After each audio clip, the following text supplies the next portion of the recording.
Betrinkst dich mit Energy, Fabri, Garantie. Dominierst YouTube, Schweiz wie die Sonne, unsere Galaxie. Alkohol macht fett, Rauchen macht dich krank. Ich bin nur ein Kiffer, Gott sei fucking Dank. Düt, hören noch 079. Was reimt sich auf 5-5? Nichts. Fick dich ins Knie. 24/7 am Worken, ich bin der Baba im Flirten. Nati im Lift nur am Twerken, Mag nebendran am Squirten. Adi ist nicht echt, er ist ein kleiner Knecht. Steht noch auf dem Schlauch, wie ein Feuerwehrmann in schlecht. Ey, Riggel, Raggel, Ruggel, der Mark ist so ein Double. Mark jetzt mal im Ernst, heb doch deine Schnurren. Ist das alles real oder alles nur Fantasy?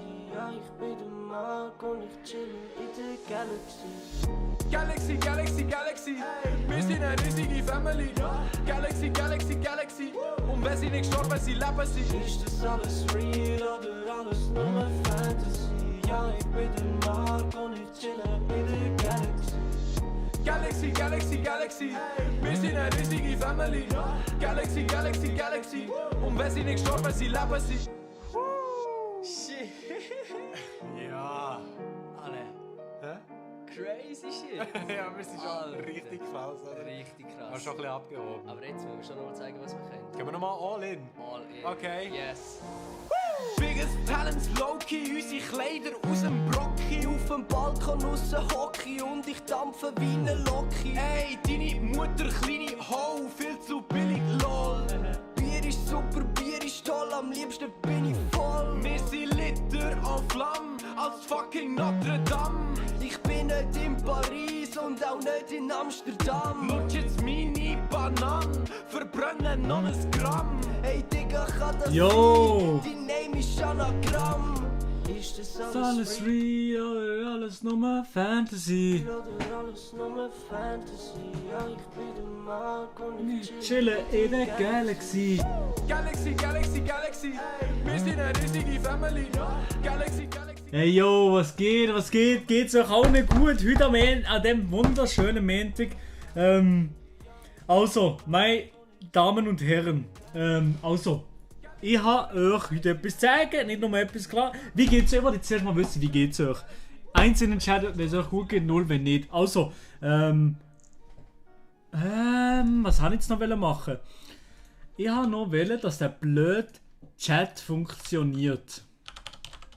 Der funktioniert einfach nicht. Oha, okay. Den meisten Leuten geht's auch so, ja, geht's auch so gut. Okay, gut. Das freut mich.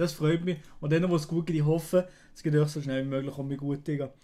Ich bin heute krank. Uff. Scheiße. Gute Besserung auf jeden Fall. Dass der Chat nicht funktioniert, das regt mich wirklich ein bisschen auf gerade. Aber ich probiere das Ganze zu fixen. Hoffentlich schaffen wir das schnell auf die schnelle Welle. Wenn nicht, dann scheiß drauf. Heute machen wir nämlich verschiedene Sachen. Und zwar habe ich etwas zum Ankündigen. Erstens, ich sehe es ja schon unten links. Da ist der Chat. Da ist er. Hoffentlich bleibt er jetzt so da.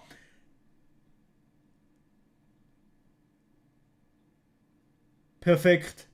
So, der Hut-Chat, das ist keine Sache, aber bei Twitch funktioniert das sicher. Also, Milo, bist du am Autopermi verrascht gekommen vom Prüfen? Wieso? Nein, nicht wirklich, nein. Also, was habe ich noch ankündigen? Ich habe eine Ankündigung heute. Und zwar, ich sehe so unten schon in der Videobeschreibung, seht ihr so schon, ich habe für 3 Monate angefangen, beziehungsweise fangen wir mal zuerst mal für einen Monat habe ich einen Partner, und zwar Offers. Offers ist, kennen wahrscheinlich die meisten absolut nicht. Und ich habe Offers auch nicht, zuerst hat er mir so angeschrieben und ich habe so gedacht, ja, keine Ahnung, ob jetzt eine Partnerschaft wurde oder weiß nicht was, aber über die Partnerschaft mit ihm eingegangen, weil es ist 100% eine vertrauenswürdige Seite. Also ich würde das wirklich euch nicht zeigen, wenn das nicht würde stimmen. Ich zeige euch jetzt das gerade, dass das funktioniert. Und wie wir machen heute, erstens mal holt er an 3 Monats Spotify Premium Gutscheinkarte aus im Wert von 39 Schutz. Die Verlosung machen wir gerade direkt hier im Chat. Und nein, hole ich noch 20 Stutz raus. 20 Stutz hole ich einen raus für euch. Da könnt ihr abstimmen, was für eine Gutscheincodes. Also die Seite, das sind vor allem Gutscheincodes, PSN-Guthaben und so weiter und so fort. Und dort wird es eben das verkauft. Das ist nicht so extrem billig wie zum Beispiel bei der deutschen Konkurrenz, aber das ist auch, weil er die Sachen nicht irgendwie aus dem Ausland bezieht, sondern wirklich hier von der EU und nicht eben von irgendwo von Südkorea oder so, auf zwielichtigem Weg. Also er macht es wirklich auf dem richtigen Weg, sagen wir jetzt mal. Und ich hätte eben auch Rabattcode, wenn ihr wollt brauchen. Also wenn ihr irgendwelche Gutscheine oder irgendetwas braucht, dann könnt ihr auf offers.ch gehen und euch das einlösen. Und wenn ihr ab 20 Stutz irgendetwas einkaufen, dann könnt ihr auch 5 Stutz, bekommt ihr 5 Stutz Rabatt. Genau.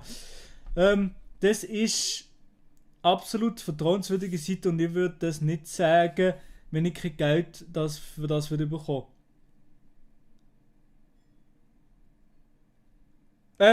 Doch, also, Variasche, wenn du damit meinst oder damit ihnen willst sagen, ja, ich sage das nur, weil ich Geld dafür bekomme. Absolut nicht. Absolut nicht. Variasche, also, ich habe wirklich, also ich gehe nie mit irgendeiner Seite oder irgendjemandem eine Partnerschaft ein, wo ich nicht das Gefühl habe, dass das nicht vertrauenswürdig ist oder dass das irgendein Scam ist oder so. Niemals. Und wenn ich nicht dahinter würde stehen, würde ich niemals machen. Ich würde meinen Zuschauern alles anders verarschen und ich frage, ich habe mit ihm fast 12 Stunden telefoniert, alles ausgefragt und ich habe wirklich wissen, wie das Ganze funktioniert und wie das Ganze ist. Genau. Und hey, Ghoul Hunter, Kuss. So, endlich habe ich Bescheid bekommen und bin jetzt offizieller Forstwart EFZ. Hey, Ghoul Hunter, Kuss, danke für die 10 Stutz und ich gratuliere dir. Hast schon die LAP bestanden. Geil. Sehr, sehr geil. Ist nicht ernst gemeint gewesen, war nur an jemanden, der das behauptet hat. Okay, alles gut, ja. Habe auch schon bei Offers gekauft. Aha, nice. Ich kenne den Fall. Also ein paar Leute kennen Offers anscheinend schon. Geil. Oha, GG. Wirklich. Ey, Marc, Kuss. Bist schon am Start. Ich habe deine Nachrichten vorher gesehen, aber noch nicht vorgelesen, sorry. Jo, und auf Ehre natürlich auch mit dem San Pellegrino am Start. Man kennt es. Uff, da ist noch ein drin, ha? Ey, was weht ihr, wie wir gerade direkt in die Verlosung drin, oder was? Wie wir gerade direkt in die Verlosung drin. Einfach, dass die aktiven Hasen unter euch da drin sind. Ich muss eben probieren, wie das geht, oder ich bin mir nicht ganz sicher, ob ich weiß, wie das 100% funktioniert, weil ich mache es mit dem Nightbot. Genau, das ist so ein Chatbot, den ich hier habe.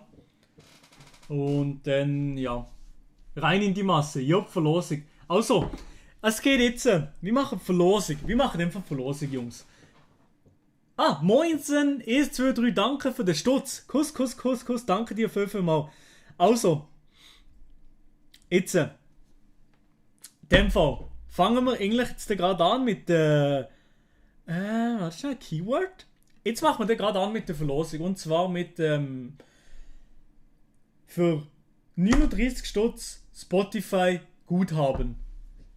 Der beste Mod ist da, ja, du bist auch dabei für die Verlosung. Also, wir machen jetzt eine Verlosung für 39 Stutz Spotify Guthaben von Offers, gespendiert von ihm da hier, offers.ch, ohne in der Beschreibung bekommt ihr auch 5 Stutz Rabatt bei 20 Stutz Einkaufswert. Also Kuss, geht aus an Offers, gesponsert von Offers das Ganze. Also, in dem Fall mache ich Ausrufezeichen. So. Genau. Ich müsste in den Chat schreiben, Ausrufezeichen Offers. Also ich schreibe es mal in den Chat. Also ja, ich wüsste etwa wie. Also jemand schreibt es in den Chat richtig und dann sage ich. Also, wir machen mal einfach die Mods auch mitmachen und in dem Fall Abfahrt. Ausrufezeichen Offers in den Chat, Jungs. Ausrufezeichen Offers. Ich hoffe, das funktioniert jetzt. Ja, das sollte eigentlich funktionieren. Abfahrt. Okay. Ausrufezeichen Offers, genau so wie ihr schreibt. Ich müsste jetzt nur ein einziges Mal drin posten, nicht mehrere Mal. Weil das bringt es nicht. Mehrere Mal bringt es absolut nicht. Nur ein ist drin und dann haben wir das Gewinnspiel auch dann seid ihr drin, mehrmals bekommt ihr nicht mehr Chancen. So ein Ding ist das.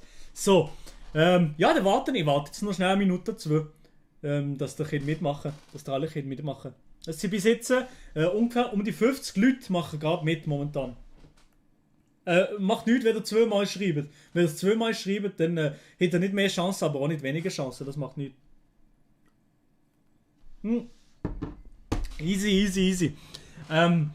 Ja, Baba. Also, wenn ihr noch nicht drin seid, ausrufen sich Offers für die jetzt noch nicht im Chat mit dabei sind. Genau. Niki ist Offers jetzt die Sponsor. Ein Partner, würde ich sagen. Jetzt ein Partner für den nächsten Monat sicher mal. Und dann haben wir noch gesehen, ob es weitergeht oder nicht. Das ist momentan so das Ding. Und dann machen wir jede 2 Wochen, alle 2 Wochen machen wir eine Verlosung. So in dem Stil wie jetzt gerade. Und jetzt, es geht eben um 3 Monate Free Spotify. Im Wert von 39 Stutz. Also, für die noch nicht mitgemacht haben, ausrufen sich Offers in den Chat. Lol, ist das lost, wenn man mitmacht, aber es gar nicht will eigentlich. Ja, das ist lost, ja.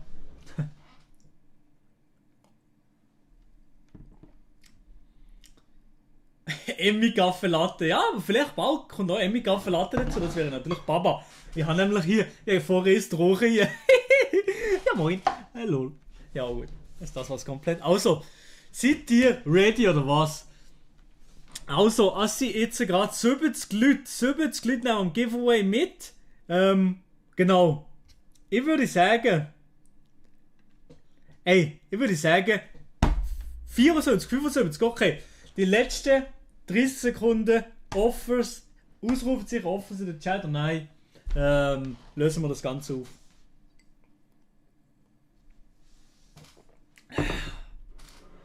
So.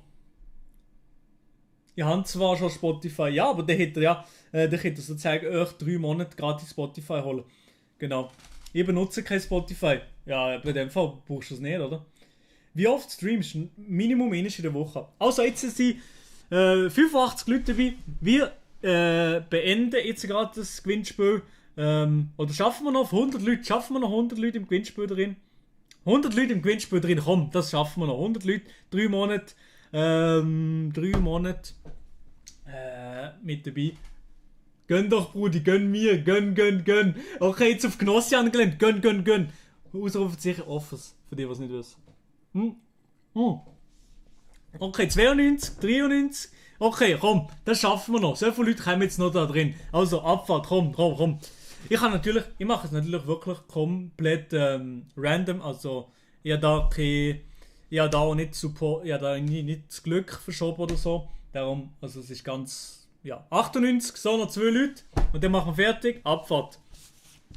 Rein in die Bücher, Jungs. Also 100 Leute sind dabei. Ich würde sagen, gewonnen. 39 Stutz. Spotify Guthaben.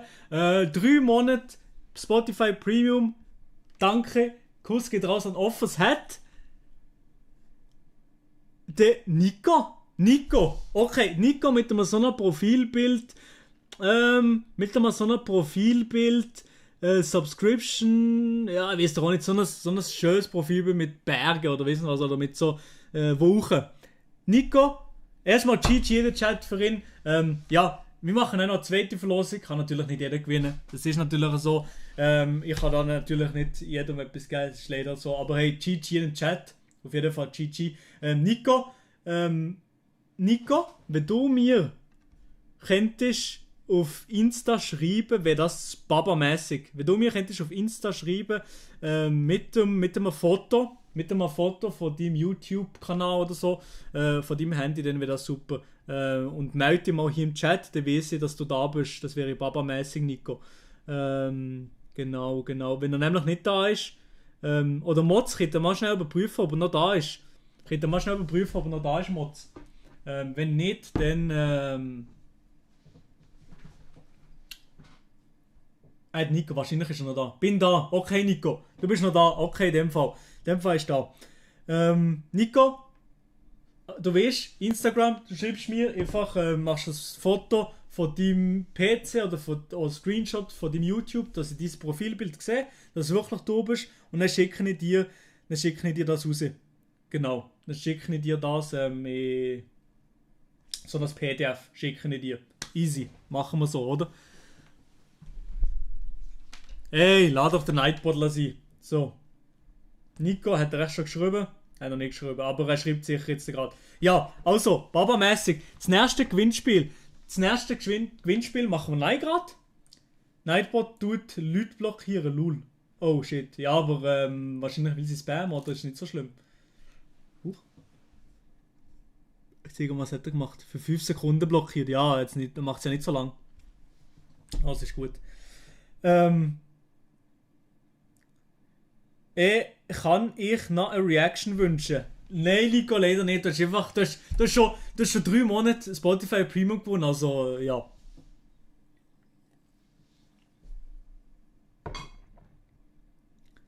Aber komplett bannt wurde. Bannt für immer, oder wie? Uff. Okay, warte, dann muss ich da schnell irgendwie. Kann man das auch ausschalten, das Zeugs? Ich weiß eben nicht, ob ich das ausschalten kann. Disable. Spam Protection, hier. Ich muss das alles disablen. Dass das nicht mehr macht. So, normalerweise ist es jetzt alles disabled. Okay, gut. Sorry. In dem Fall für die weg sind.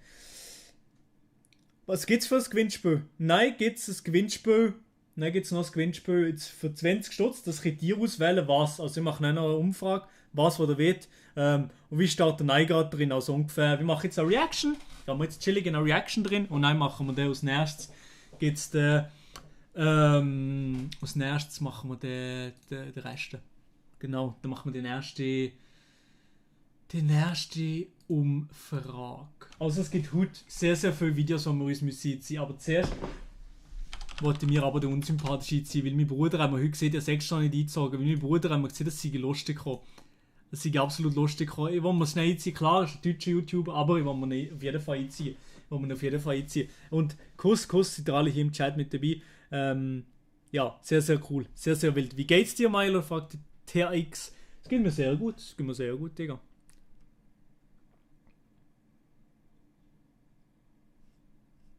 Also, in dem Fall.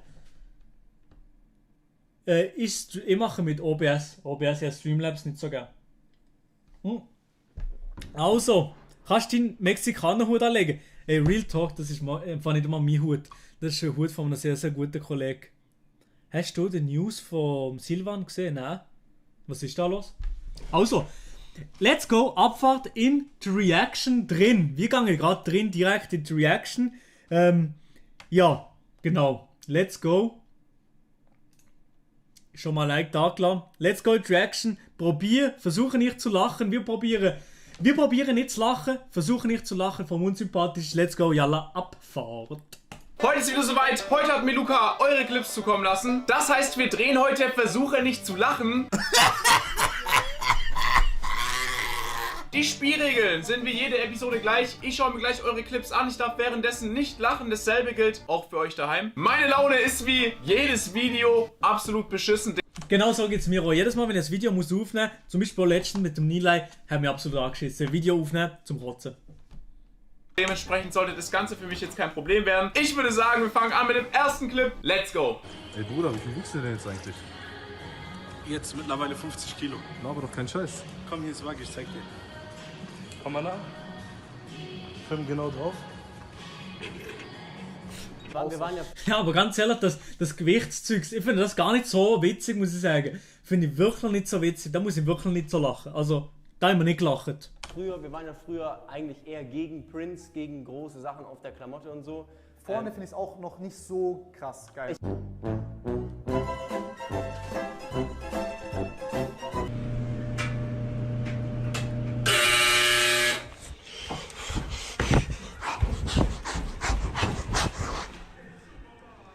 Die Warzone gamen, wissen alle genau, was das für ein Sound ist. Uff, wenn der Sound bei mir mit der Waschmaschine würde kommen, ich würde auch direkt die Bohrmaschine führen. Spätestens jetzt wissen wir, woher der Sound aus dem Gulag kommt.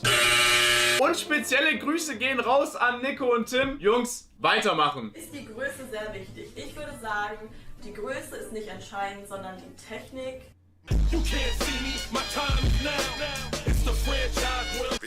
Aber ich muss sagen, ich setze auf Technik. Eher Technik. Grösse spielt nicht so eine Rolle. Hey, ich sage es ehrlich, Grösse spielt nicht eine Rolle. Technik ist das Wichtigste. Jetzt hier am Green Lake und den finde ich persönlich ziemlich fresh. Nimm's nicht so schwer, es könnte schlimmer sein. Stell dir vor, du hättest eine Glatze und eine große Nase. Yo, ey. Ja, ey. Wer ist dafür verantwortlich? Ich wurde einfach von Patrick gedisst, Mann. Aber bis jetzt muss ich sagen, die heutigen Clips finde ich ziemlich Fresh. Die alten Monte-Clips, die sind einfach zu wild. Fresh. Weißt du, was der Gulag ist? Ja, klar weißt du, was der Gulag ist. Ich wünschte echt, der erste Dienstag wäre am Sonntag. Nettie, das ergibt keinen Sinn. Dein Gesicht ergibt keinen Sinn. Hast du schon mal einen Fünfer gehabt? Ah, Olli Pocher. Fehlt ihm noch, also vielleicht geht da ja heute noch was, ja? Ich bin erst 13. Was? Armes. Mühsamer Typ. Ich finde den einfach wirklich nicht so witzig, muss ich sagen. Olli Pocher. Was ist das überhaupt? Ein Nashorn? Antonia! Wahrscheinlich ist es ein Nashorn. Falls es auf Madeira ein Zoo geben sollte, liebe Antonia, besuch ihn doch mal. Und was stimmt eigentlich nicht mit Oliver Pocher? Das war jetzt bestimmt der 3. Clip, wo der wirklich mit Minderjährigen... Habe ich da gerade Young Alpha gehört? Young Alpha. Mit Minderjährigen auf die Fresse fliegt. Mit allen. Digga, wer hat 15 Accounts? Frage ich mich an dieser Stelle. Schon jahrelang verfolge ich Unge und wirklich auch jedes 4. Jahr sagt er, ja, ich habe einen neuen Kanal, ich mache da jetzt Vlogs, ich mache da jetzt Videos auf Englisch vom Auswandern. Ja moin, macht er 2 Wochen Videos, nein, dann macht er nichts mehr.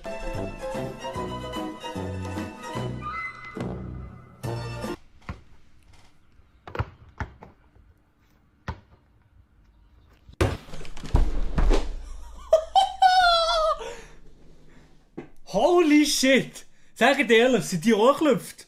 Sagt dir ehrlich, das erste Mal, wo das euch eingezogen hat, seid ihr geklüpft? Ey, what the fuck, Alter?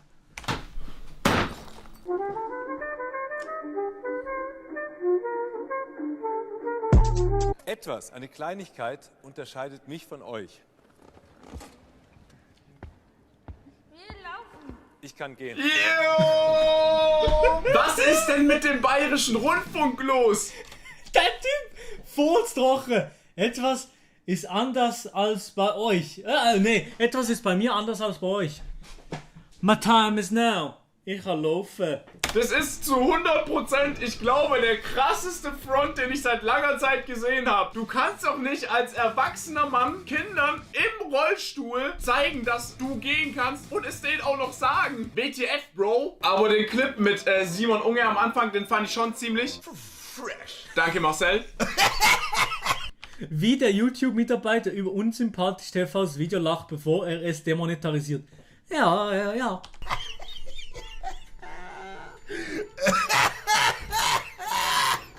Bruder!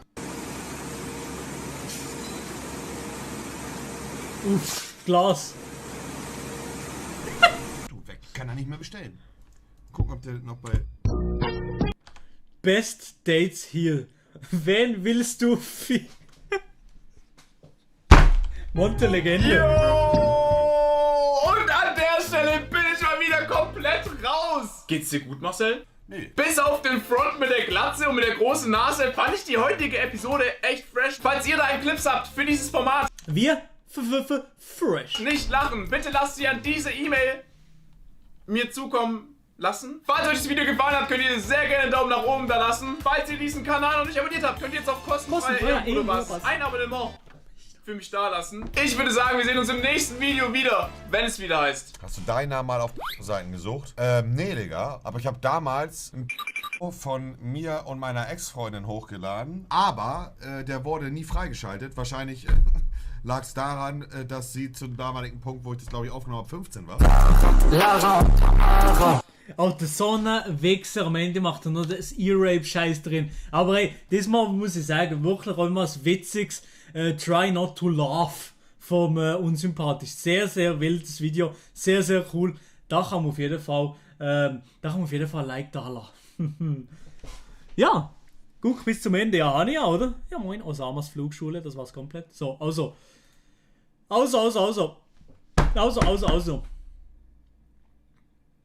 Musst halt nicht mit Headset, ja klar. Manel. Hoi Milo, ich habe eine Schweizer YouTube-Kacke gemacht. Oh!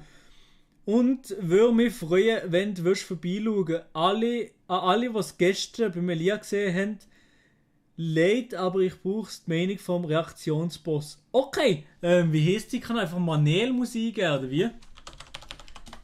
Manel, oder wie? Ja, auf den Olli Nelson tun wir auf jeden Fall auch noch reagieren. Auf jeden Fall tun wir da auch noch reagieren, ja. Schweizer YouTube-Kacke, ich hoffe. Also, ich will noch etwas schnell wollen.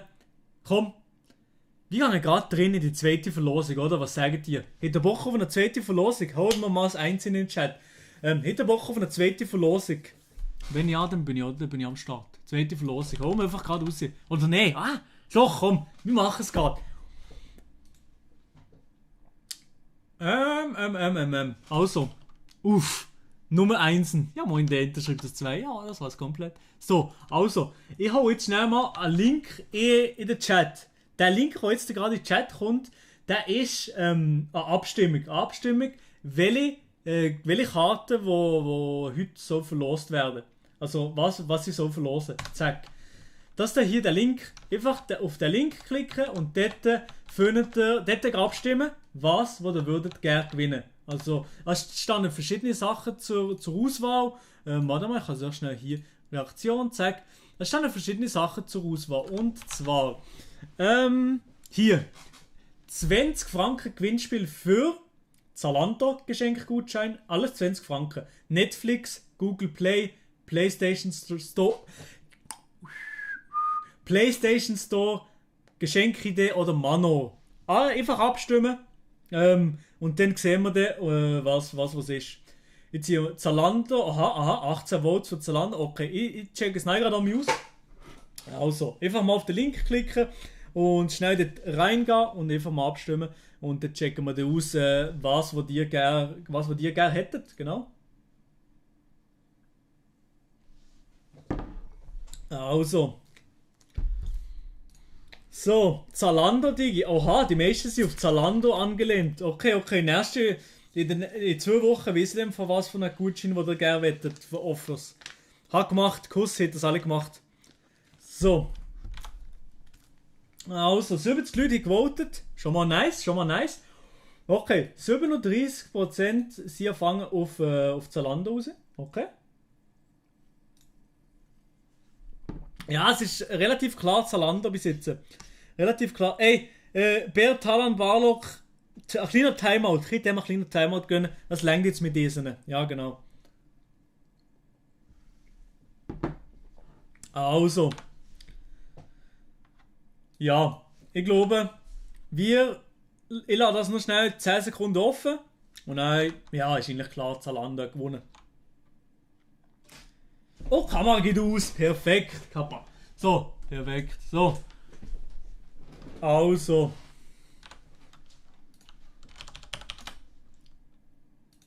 So.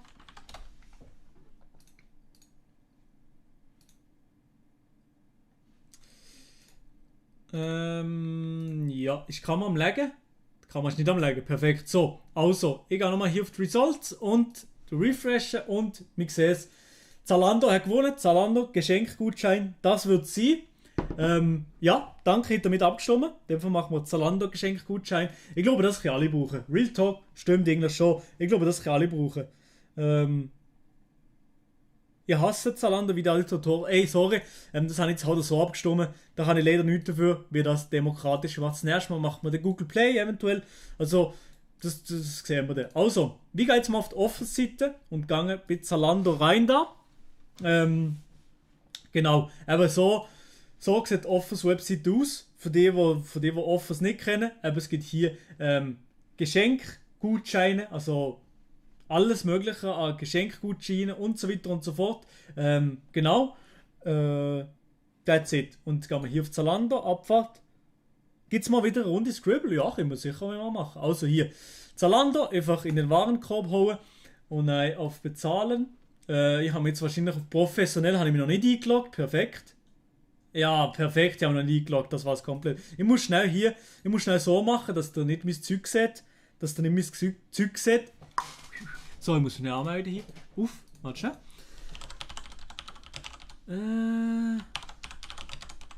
So, ich muss schnell anmelden. So. Leak, ja komm, du deine Mutter hat, ja, deine Mutteradresse habe ich gelegt, das habe ich gelegt, ja, das ist der einzige, den ich gelegt habe. Also, ja, jetzt kann ich es eben nicht gut zeigen, warte mal, jetzt muss ich da in etwas verdecken, das ist nicht gut. Ah, hier. Okay, so, machen wir so sehen wir nichts. Zack. Okay, so sehen wir keine Adresse. Oder? So sehen wir keine Adresse von mir. Alles klar. Also, das schaut nicht mal um. Also hier, ich habe den Warenkorb da und hier bin ich jetzt in der Kasse. Auf entspannt in der Kasse drin. Und jetzt kostet der 20 Stutz. Aber mal Wert von 20 Stutz kann man den Gutscheincode von Meiler brauchen. Zack, Enter, Abfahrt, einlösen, der Hase. Und dann haben wir hier den Gutscheincode von mir. Zack, hier, 5 Stutz Rabatt. Kuss, easy, zahle anstatt 20 Stutz, 15 Stutz für das Ganze. Das verlasse ich gerade an euch, keine Sorge. Jetzt muss ich muss das Zeug alles noch eingeben. Shit, ja gut, ich muss das alles noch eingeben jetzt. Ich gebe es schnell ein und dann tue ich hier runter und dann machen wir es so. Ich gebe es schnell ein, warte. Ich muss aufpassen, Jungs. Ich muss eben aufpassen.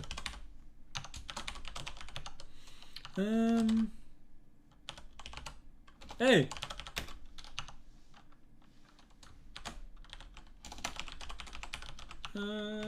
So. Mit Twin zahlen, ja klar, mit Twin machen ja. Ich mache auch mit Twin. Schweiz, Fribourg, das könnt ihr wissen, das ist kein Problem. Also, jetzt muss ich hier so, zack. Also, let's go. Und mich umschalten. Auf ganz riskant. Hier, also, umgeschaltet. Let's go. Wenn ihr jetzt würdet sagen, das ist meine Nummer, das ist natürlich nicht meine Handynummer. Das ist natürlich nicht meine Nummer. Ich könnt gerne da anrufen, mir ist scheißegal, das ist nicht meine Nummer. Ja, gerade echt scheiße, ist das meine Nummer? Nein, ist nicht meine Nummer. Zum Glück, Digga, ihre Mobilnummer laut. Ich hätte wirklich probieren, ist nicht meine Nummer. Also.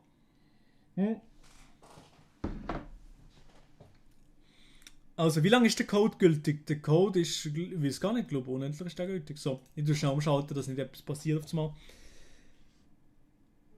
Oha, ist ein Riesenstonks. Schon am Wählen gewesen, ja, klar. Also, jetzt Twin ausgewählt. Ich muss einfach ein bisschen aufpassen mit dem ganzen Zeugs. Ich mache jetzt einfach Bestellung bestätigen. Ich tue mit Twin und dann komme ich wahrscheinlich weitergeleitet zu Twin, hoffentlich. Oder so. Ja. Ah ja, jetzt hier. Warte schon, jetzt kann ich es euch zeigen. Also Reaktion normal. Hier zeigen wir jetzt mit Twint. Auf ehrenhaft. So, jetzt kann ich hier auf Twint. Boom. Und hier Face ID funktioniert natürlich. Und hier QR-Code. Uff. Bestätigen Sie Zahlung. 15 Stutz, 15 Hämmer. Zack, bezahlen. Okay. So, jetzt haben wir das bezahlt, easy, 15 Stutz, jetzt komme ich hoffentlich nicht weitergeleitet auf meine Adresse, muss ich schnell verdecken. Okay, gut, super, also, oh nein, da sehen wir nichts, oder, da sehen wir nichts, perfekt, so, also, hier, jetzt habe ich das hier bekommen, das ist jetzt das Feste, was ich bekommen habe, Bestellbestätigung, Lieferung, Bestätigung per Mail, Lieferung hier, zack, alle 60 Sekunden tut das aktualisieren, das hat einen technischen Aspekt. Kommt gerade sofort an bei euch. Genau, dann kann ich noch bewerten, irgendwie wer der weht, bei Toppreis oder so. Weil viele Leute haben das Gefühl, das sei nicht vertrauenswürdig, aber ist es auf jeden Fall. Kit kann ich euch noch gerade beweisen im Gewinnspiel. Genau, das habe ich jetzt hier bekommen. 20 Stutz Zalando. Also, dann tue ich schnell hier umschalten. Zack, und dann kann ich schnell ins Mail abchecken, ob ich es bekommen habe. Und dann machen wir gerade, die Verlosung.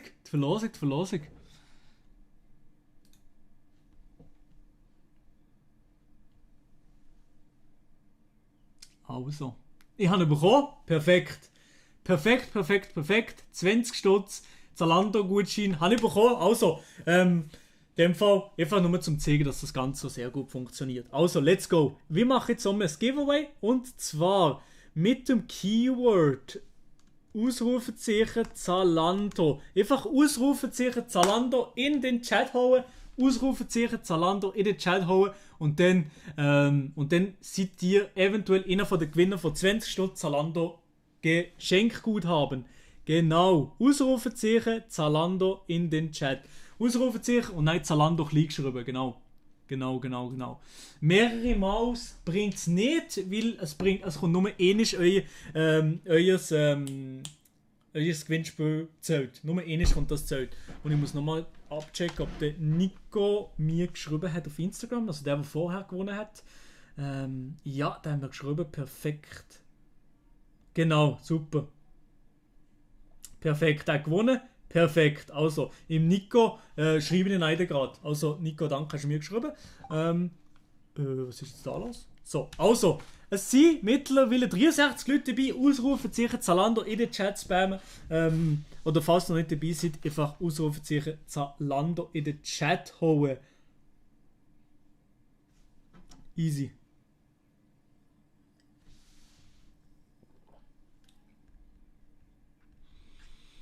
Jo.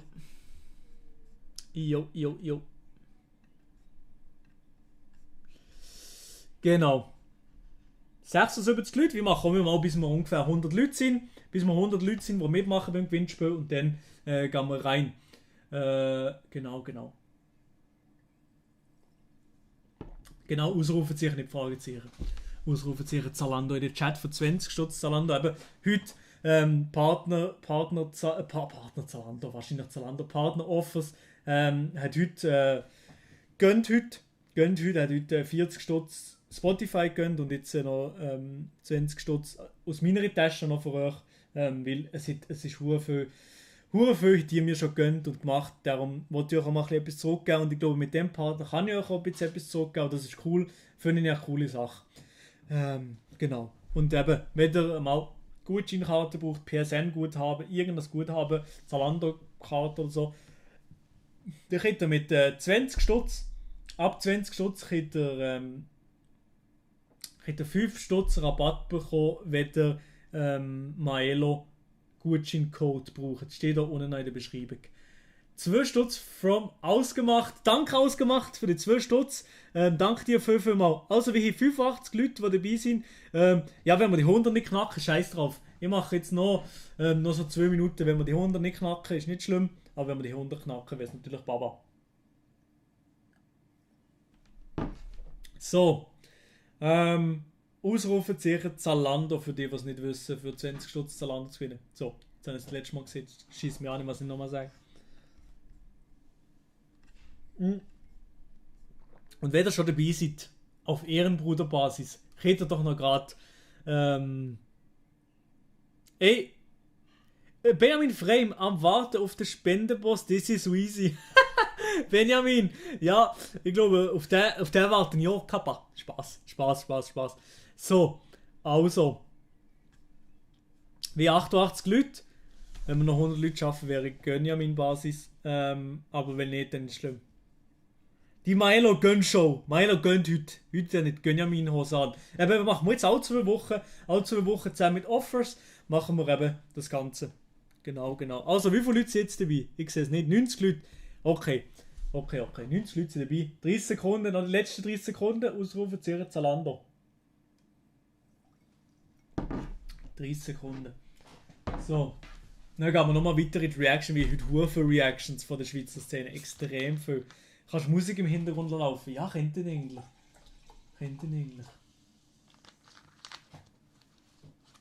Aber ich mache es nicht.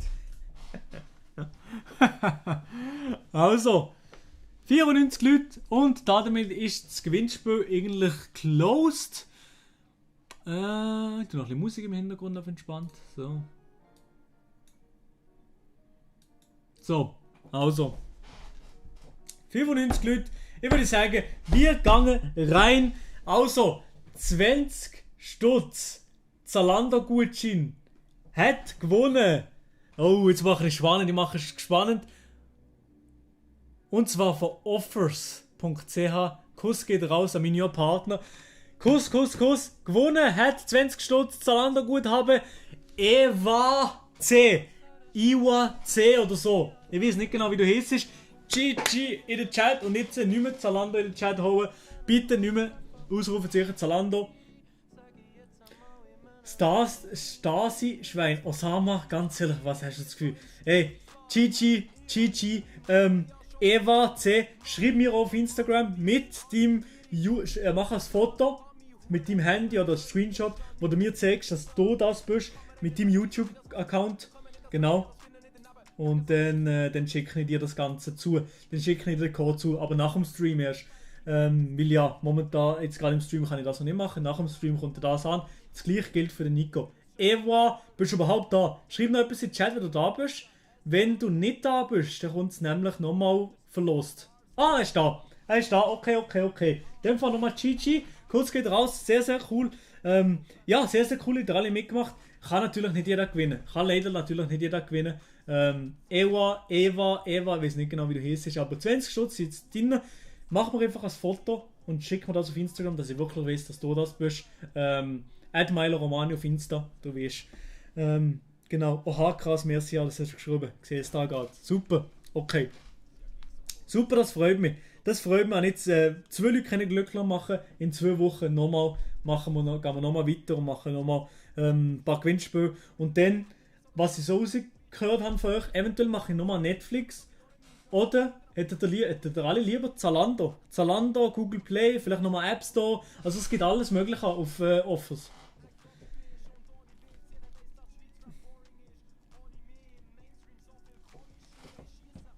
Raphael Steb, Kuss! Du siehst, spinnst, danke für 5 Stutz, merci vielmal, Raphael ist schon mit am Start. Danke. Ich muss Fang, Putzen und Wäsche aufhängen. Ey, viel Spaß. Am liebsten Zalando, okay, am liebsten Zalando, Google Play, also, ja, ich probiere, dass ich mal von alle etwas habe. Ich probiere, dass ich von alle etwas dabei habe, und dann sehen wir es dann, ja. Google Play, dass der bei Clash of Clans etwas gönnen oder was, Kappa? Also easy. Sehr, sehr cool. Danke, seid zusammen am Start, Chat. Freue mich sehr. So. Scheiß Zalando. Ja, aber gewisse Leute nicht. Ich bestelle selber jetzt auch nicht mehr so viel auf Zalando, muss ich sagen. Das stimmt schon. Aber hey, viele Leute sind auch gleich noch auf Zalando. Sie sind oft auf Zalando und ja. Clash of Clans der Season was ja. Verstehe ich absolut nicht. Kannst du auch für Blizzard machen? Ja, glaube schon, kann ich sicher mal machen. Also ich mache auch mal eine Verlosung, vielleicht in 20 Stutz. Einfach 20 Stutz und dann sage ich, wer, oder dann könnt ihr auswählen was, der was gewonnen hat. Genau. Danke Bertalan, Kuss, danke dir vielmals. So, also, nochmal, danke an Offer so für die Gewinnspiele und so weiter, das ist sehr, sehr cool. Genau. Ja, der Gutscheincode und alles, das schicke ich dir dann, sobald wo du mir geschrieben hast und dann nach dem Stream. Genau. Also. So. Braucht Google Play für Coinmaster? Ja, klar. Der Freshman im Hintergrund hören ist nicht Copyright geschützt und geil sich. Okay, das könnten wir eventuell machen. Kannst du mich dann nochmal erinnern, wenn wir dann mal nicht die Reactions drin sind. Also, jetzt gehe ich nochmal ganz klassisch zurück auf YouTube. Und zwar hat da noch einer anscheinend eine YouTube-Kacke von der Schweizer Szene gemacht. Schweizer YouTube-Kacke. Anscheinend gibt es eine Schweizer YouTube-Kacke. Und ich komme drin vor. Schweizer YouTube-Kacke mit Milo und 2 am Morgen. Schon mal sehr sympathisch, dass ich im Titel vorkomme. So mal sehr, sehr sympathisch. Ich würde sagen, wir gehen mal direkt drin. Ich bin gespannt, wie das Ganze ist. Keine Ahnung.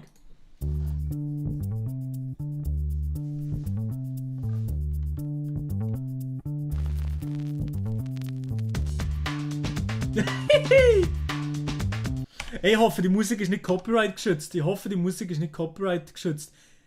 Ja, wahrscheinlich nicht.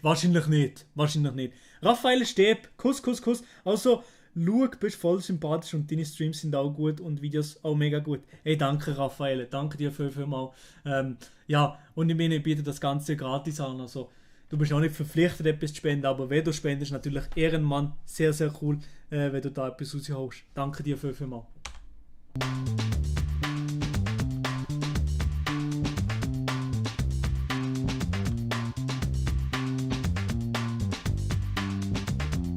Ja, 2 am Morgen schon dabei, ja, okay. Das ist jetzt ein bisschen lang. 24 Sekunden und es ist gefühlt nur das Intro noch. Ja, aber bis jetzt sympathisch.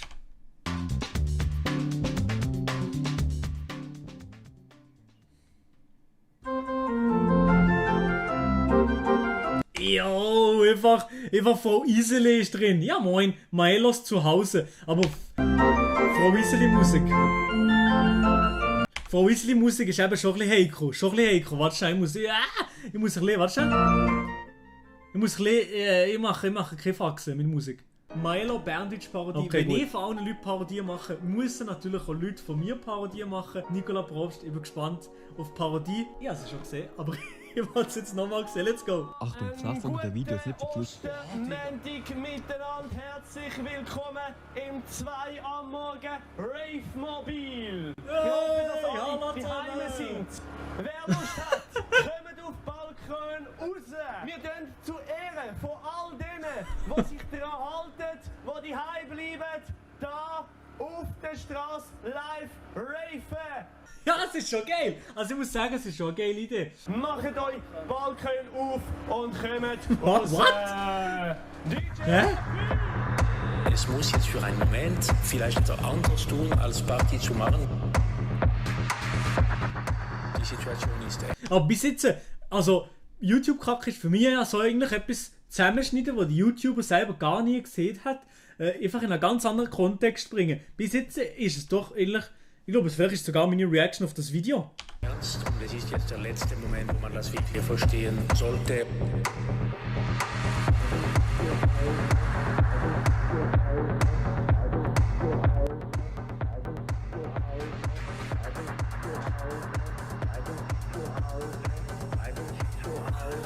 Bleiben Sie zu Hause. Das bin ich auf dem Balkon oder was? Die da bin ich oder was? Ja okay, ja, da habe ich mich gut gehalten im Auto. Ich muss da auch wieder mal spenden, oder? Von Offers. Kuss, danke Niki.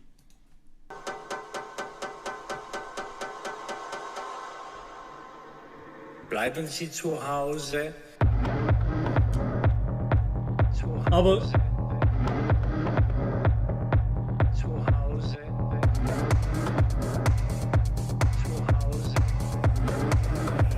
Voilà, Madame la Présidente, vous avez la parole. yo, das ist YouTube-Kanal. Ja moin, perfekt drin geschnitten, oder? Ja moin, perfekt. Danke vielmals! Hey, super, wir haben alle zusammen durch. Hure geil, was bis jetzt schon gelaufen ist. Wir gehen jetzt noch eins weiter und geben noch einmal voll durch. Die Leute haben hure Freude daran und das macht uns Freude. Ich meine, wir können sie nicht dazu zwingen, die zu bleiben, aber wir können es ihnen geiler machen, die Wirklich. Hey, danke vielmals! Yo. Ja, gut, was habe ich jetzt gemacht? Ich bin jetzt einfach eigentlich dort auf dem Balkon gewesen, oder? Das ist eigentlich so ein bisschen. Nein, aber ey, mach auf jeden Fall weiter. Mit YouTube-Kacke. Ich habe einfach jetzt nicht ganz verstanden, inwiefern was unbedingt YouTube-Kacke ist. Das ist ja nicht in einen anderen Kontext gebracht, wie die Deutschen zum Beispiel. Also, ja, ich würde sagen, mach auf jeden Fall weiter und mehr Schweizer YouTube-Kacke ist immer gut, also das wäre geil. Also, wir gehen jetzt drin, aber in eine andere Reaction. Und zwar habe ich mehrere Sachen auf dem Programm. Ich würde sagen, wir gehen zuerst, was würde ich sagen? Ja, aber zuerst eine kurze Sache, und zwar der Nicola Probst hat gesehen, er hätte mein Format. Das Format, das ich gemacht habe, mal so blöde Fußball-Challenge, hat er auch nachgemacht. Und da bin ich jetzt mal gespannt auf das Video von ihm, Fußball-Challenge auf Wish bestellt. Digga, schon jetzt kein Bock auf das Video, aber let's go. Und damit ganz herzlich willkommen zurück für eine neue Fußball-Challenge.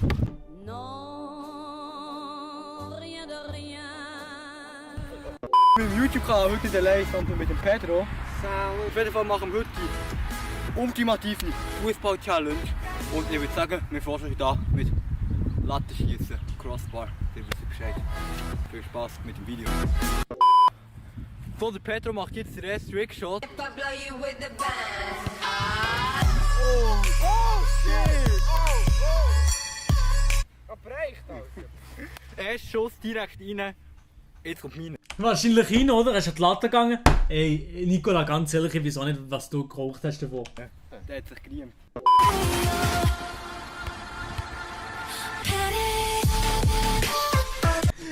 Aber ich sehe schon den Skill vom Nicola im Fußball. Der ist etwa so wie sein Trikot. Also Basso, keine Ahnung, also das ist lost. Oh mein Gott!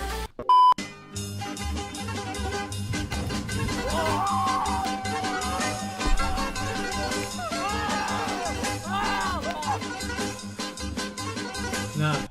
Für meinen ersten Schuss habe ich Leuchtflasche angelegt, weil dieser Schuss... Oh fuck. Weil dieser Schuss wird absolut legendär. Willst du mir verarschen oder was? Sieh einfach laut. Laut gleich lustig.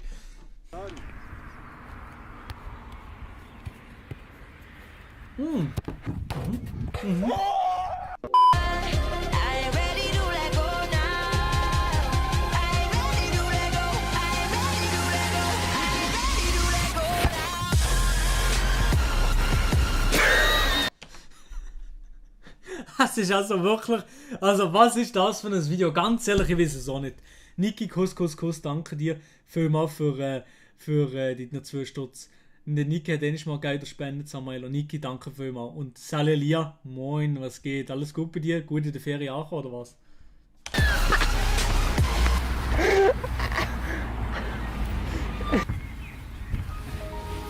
Oh shit!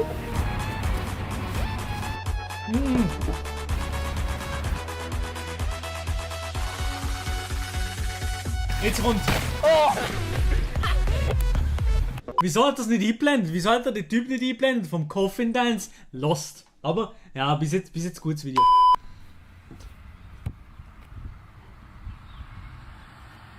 No look, okay? No look.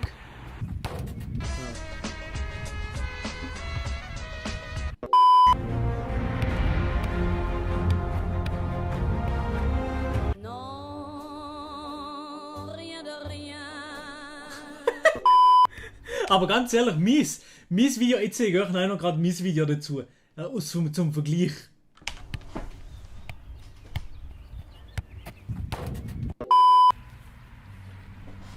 Ja, aber es ist meistens nur so ein paar Sekunden einblenden. Das sollte eigentlich klappen, hoffentlich. Inshallah, wir hoffen es alle.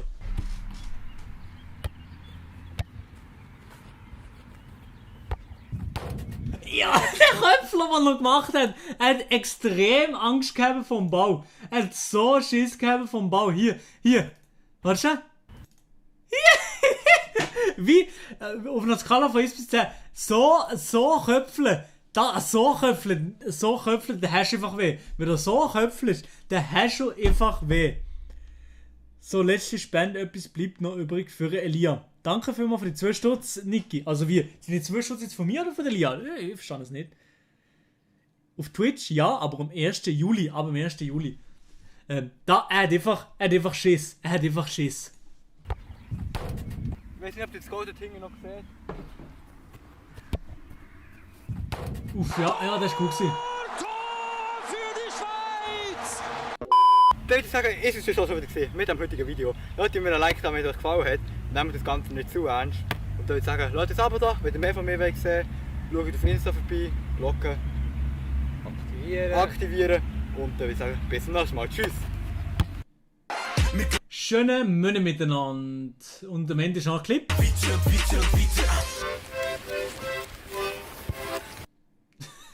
Das hat noch gut getan. Aber jetzt mal hier, warte mal. Maelo Fußball Challenge.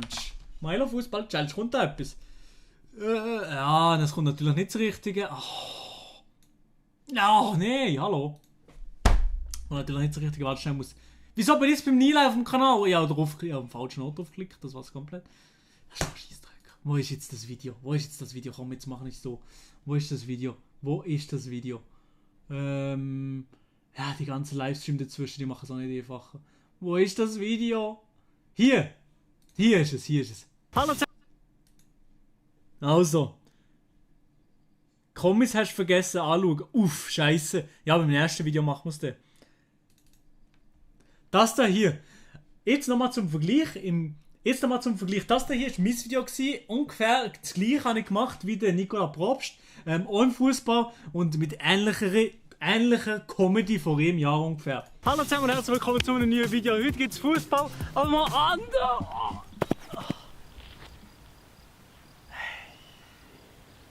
Hast du das gesehen?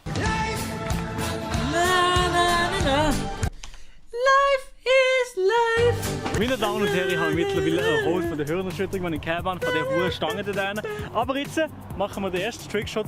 3-mal an die Crossbar treffen, also an die Latte. Let's go! 3-mal die Latte, alles easy. Machen wir jetzt den ersten Trickshot. Oh, jetzt! Also der erste Schuss einfach ganz normal. Easy, alles klar. Der zweite Schuss, schon ein bisschen komplizierter. Kannst ein bisschen näher kommen, schon ein bisschen komplizierter. Hier, da. Nicht schlecht, hä? Nicht schlecht. Baba, Alter.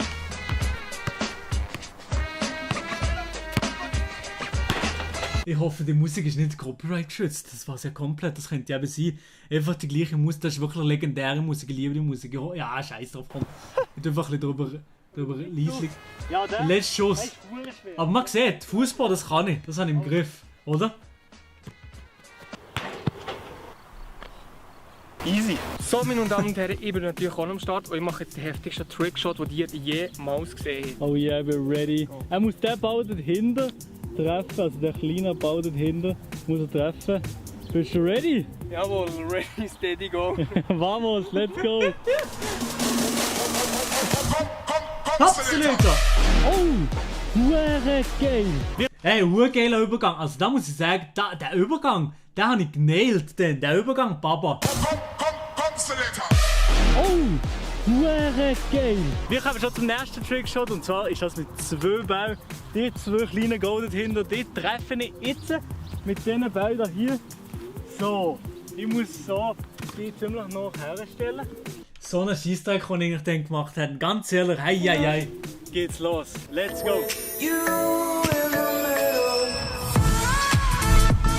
Also ich weiß auch nicht. Keine Ahnung, was das für ein Video ist. Lost. Nice. Oh, du bist ready, oder was? Ah, ja. Das Crossbar treffen? Jawohl. Aimbot ist da. Philipp Ahren, danke dir nochmal für die 5 Stutz. Sorry, habe ich es nicht sofort vorgelesen. Danke dir, Philipp Ahren, für die 5 Franken. Merci vielmal. So! Mein erster Trickshot gegen die Latte. Ganz Corona ist schon da gewesen. Oh mein Gott! Ich glaube nicht fast nicht. Das ist gut. Krass. So, meine Damen und Herren, mein nächstes so ein scheiß Video. Dribbling. Oh, die scheiß Kamera. Ey, ganz ehrlich, es kotzt mir an, ich muss eine neue Kamera kaufen, ganz ehrlich. Kunst vom Krieg. Ja, auf jeden Fall, eigentlich scheiß drauf. Scheiß drauf, wenn man jetzt in mein ganzes Video einziehe. Ihr wisst jetzt auf jeden Fall, um was es in dem Video ist gegangen. Ich kenne deine Schwester. Das Problem ist, dass ich keine Schwester habe. Aber dafür kenne ich deine Schwester ganz gut. Hat sie mir gestern am Abend mal gesehen, dass sie deine Schwester ist. Kappa. So, also let's go. Wir gehen jetzt rein. Also was steht noch auf dem Plan? Es steht auf dem Plan im Adisis Video. Es steht auf dem Plan im Eliasis Video. Es steht auf dem Plan Nati und Olli Nelson. Das steht noch alles auf dem Plan. Das steht Minimum noch alles auf dem Plan. Vielleicht noch etwas anderes, aber ja, Digga. Wie viele Sachen stehen auf dem Plan? Das vom Silvan. Um was geht es beim Silvan eigentlich? Adi Totoro. Komm, wir gehen jetzt erstmal beim Adi drin. Und zuletzt machen wir wahrscheinlich den Elia, weil Elia ist ein ernstes Thema und das ernste Thema machen wir zuletzt, oder? Machen wir so. 17 Minuten Video hat er einfach rausgekommen. Einfach so 17 Minuten Video. Hä? einfach heute noch ein Video und morgen noch eine. Hä? Habe ich schon gesehen. Kommentare, ja, okay. Also, der Adi Totoro hat das Video uploadet, wilder Roadtrip mit dem Cabriolet. 500 Meter Abgrund, hat er natürlich noch müssen in Caps dazu schreiben. aber kann man gut machen. Also, zuerst natürlich Kommentare noch abchecken. Ist hier irgendetwas von mir in den Kommentaren? Wer wartet auf einen Mailer von Twitch? Nice wie immer. Genau, ich bin jetzt zwar noch nicht auf Twitch, aber am 1. Juli bin ich auf Twitch, also checkt das auf jeden Fall aus, Link ist schon in der Beschreibung. Aber der Reaktionsboss ist da, wo bleibt der Mr. Elia und wo ist der one and only Schweizer Reaktionsboss? Hier ist er, meine Damen und Herren, hier ist er, da rein, da Herz, Mann, da bin ich Reaktionsboss. Genau. Jetzt ist es Standard, dass der Schweizer Reaktionsboss auf das reagiert. Sehr, sehr wilde Kommentare. Danke vielmals, dass ihr alle in die Kommentare Zeugs drin postet. Das freut mich sehr. Also, legen wir los mit dem Video. Yalla, Abfahrt. Ich bin gespannt auf den Roadtrip. So ein nice Dude, der erzählt einfach Geschichten über alles hier, Digga. It's amazing here. It's like paradise on earth, you know. Oh shit, Alter!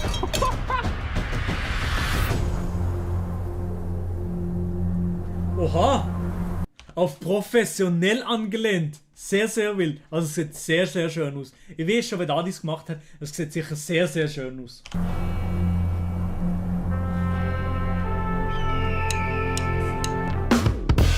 Auf diesem Kanal gibt es eine Frage, die immer gestellt wird. Und ich kann die Frage gleich nicht hören. Adi, wann machst du den nächsten Roadtrip? Und ich glaube, man kann doch sagen, jetzt mache ich den nächsten Roadtrip. Nur gibt es auch das mal ein kleines Problem. Der Can und ich, wir haben schon so viele Roadtrips gemacht. Wir sind schon überall in der Schweiz. Wir sind überall gewesen. Wir wissen nicht, wo hingehen. Und da haben wir gedacht, da brauchen wir einfach irgendjemanden, der weiss, was man in der Schweiz kann anschauen kann. Und wer passt da besser als Schweiz Tourismus? Ja, weil Schweiz Tourismus macht ja den Tourismus von der Schweiz. Und darum haben wir mit Schweiz... Ehren, Leute.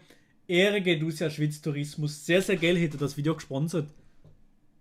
Akku leer, I'm out. Aha, nicht vor der Kamera, okay. Easy. Ja, Ehre geht raus an Schweiz Tourismus, dass sie das ermöglichen, das ist urgeil.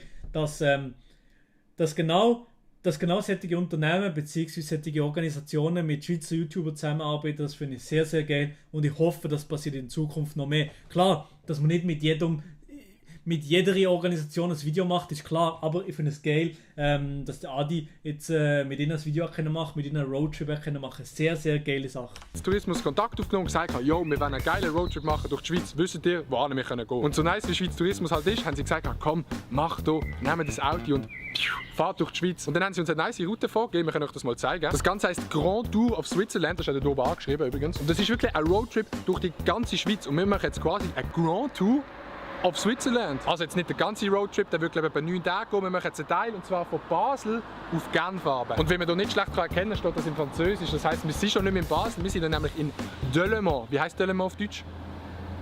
Delsberg, oder? Delémont heisst Delsberg. Bitte schön.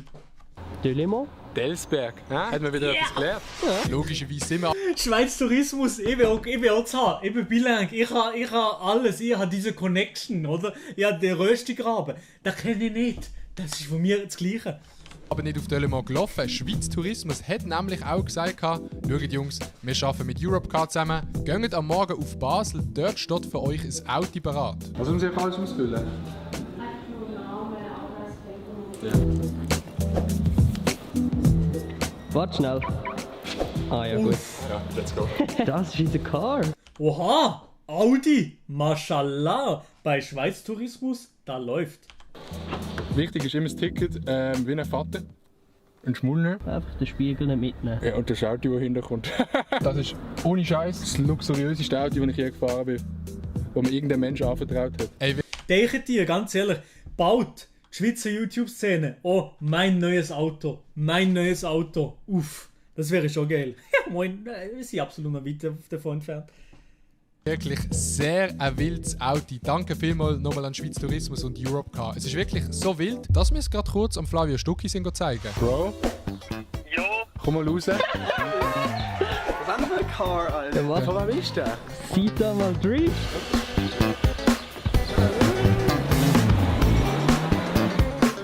Drop gehabt. Cooles Auto. Nice. Und genau so sind wir dann etwa 1 Stunde später im Städtli von Delemont gelandet.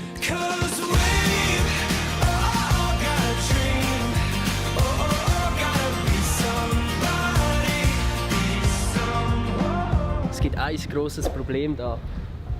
Und zwar reden alle Französisch und wir nicht. Ja, wir haben es vorhin geschafft, mit einem auf Deutsch zu reden. Ich habe ja die Fahrprüfung und du hast es ja nicht, das weiss man ja. Aber ich weiss schon, dass du mega gerne auch ein Fahrmann sein willst. Also weißt du, wegen Fahrmann. Ganz, ganz, ganz schlechter Witz. Aber wir kennen es gar nicht anders von Madi. Official Spasti. Ja, Official Spasti. Danke für den Franken, Digga. Ja, moin.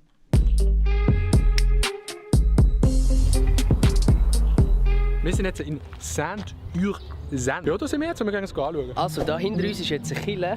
Und in dieser Kille, wenn ich mich richtig erinnere, hat es einen Folterraum, wo die Menschen früher sind gefoltert wurden, bis zum Glauben gefunden haben. Und jetzt gehen wir mal schauen, ob wir den Raum noch finden. Als ob der Can gewusst hat, dass Saint-Ursanne einmal ein Folterkeller war. Aber vielleicht hat er es ja gewusst. Das sieht schon mal wild aus. Ganz wild. Damn. Dort würde jetzt der Lionel gerne spielen. Ja, aber so darf man eigentlich überhaupt so in Kirchen filmen? Ist das? Also, ich habe gelernt bekommen, dass man so keine Fotos macht und nicht unbedingt mit dem Handy oder irgendetwas machen oder laut sein in der Kirche. Klar, wenn man alleinig ist, ist es jetzt nicht so schlimm. Und sie machen ja nicht irgendwie etwas Schlimmes da drin, sondern sie tun einfach nur ein Video machen und jetzt nicht irgendjemand beleidigen oder irgendetwas so. Ich habe eine wichtige Frage. Bekommen Kanalmitglieder, wenn du auf Twitch übergehst? Ich habe eben gesehen, letzte Woche habe ich gesehen, eigentlich sollte man nicht mehr Kanalmitgliedschaft lösen jetzt, weil ich bald auf Twitch switchen. Darum, ich weiß nicht, vielleicht bekommen die Leute etwas mal ein exklusives Gewinnspiel, eventuell so, ja. Man könnte wirklich machen, ein exklusives Gewinnspiel mal für die Mitglieder, genau. Ich gönne nochmal, Digi, ich hau raus heute. Danke, Niki, danke vielmals. Danke vielmals. Und hier Rita, hallo, ähnlich, schreiben lenkt. Ja.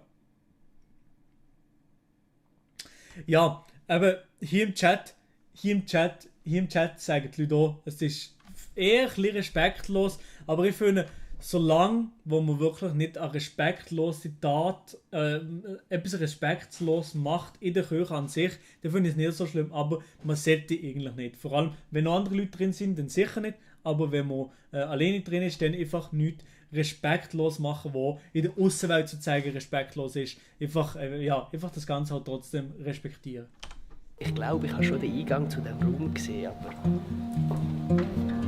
ich bin mir jetzt nicht sicher, ob das der Raum war oder ob das überhaupt die Kirche war. Ja, hat sich dann herausgestellt, dass es doch nicht die Kirche war. Danke für nichts, Can. Can, vielleicht hat er es wirklich gewusst und ist völlig lost gewesen. Das war es ja komplett. Wir hatten eine geile Story von dir. Merci für den. Komm, wir machen 1 zu 10, ob ich reinkomme oder nicht. Okay. Ready? 3, gut. Ja. 2, 1, 4. 5. Okay, wir kommen 1 für dich. Okay. 3, 2, 1, 1. Oh, shit! Ist es nicht genug tief zum auch durchlaufen? Wenn du jetzt auf den Latt gehst. Nice!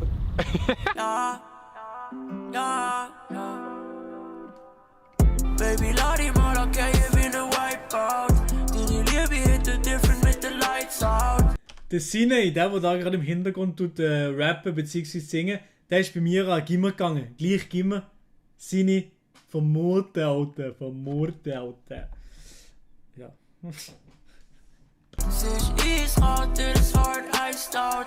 Door de dag, nur in bed, und in de nights out. Baby, laat die maar, dan kan je winnen wipeout. Die Liebe hitte different mit den Lights out. Ze is isgoud, dit is hard iced out. Door de dag, nur in bed, und in de nights out. Hippie sucht die nach der Liebe, baby, gib mir mehr. Dann sind wir wieder ins Auto reingekopst und weiter Richtung Genf gefahren. Es war recht hügelig, aber dafür hat es auch übel nice ausgesehen. Und dann nach etwa 2 Stunden Fahren sind wir in La Chaux-de-Fonds angekommen. Dort haben wir leider keine Zeit gehabt, um die Stadt anzuschauen. Darum sind wir nur schnell auf so einen Turm raufgegangen, der einen übel nice Lift hat, den ihr im Hintergrund seht. Dort sollten wir mal ein Musikvideo filmen.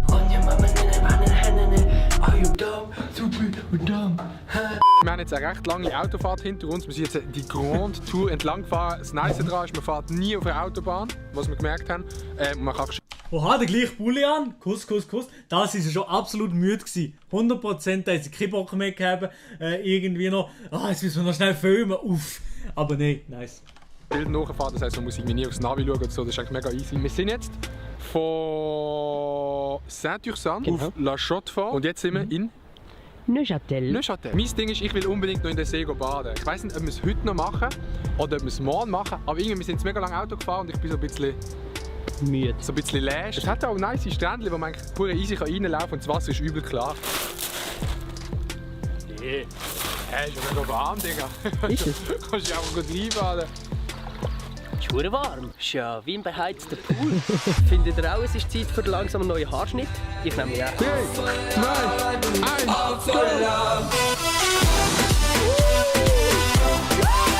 1, Geiler Song. Sommervibes, schön warm.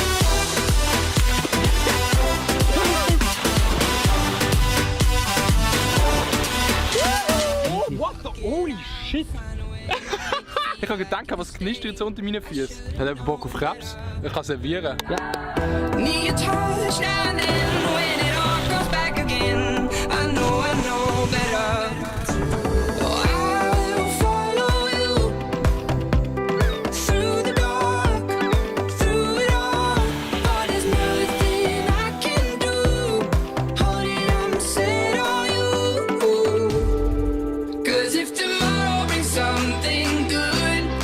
Geiler Song. Wie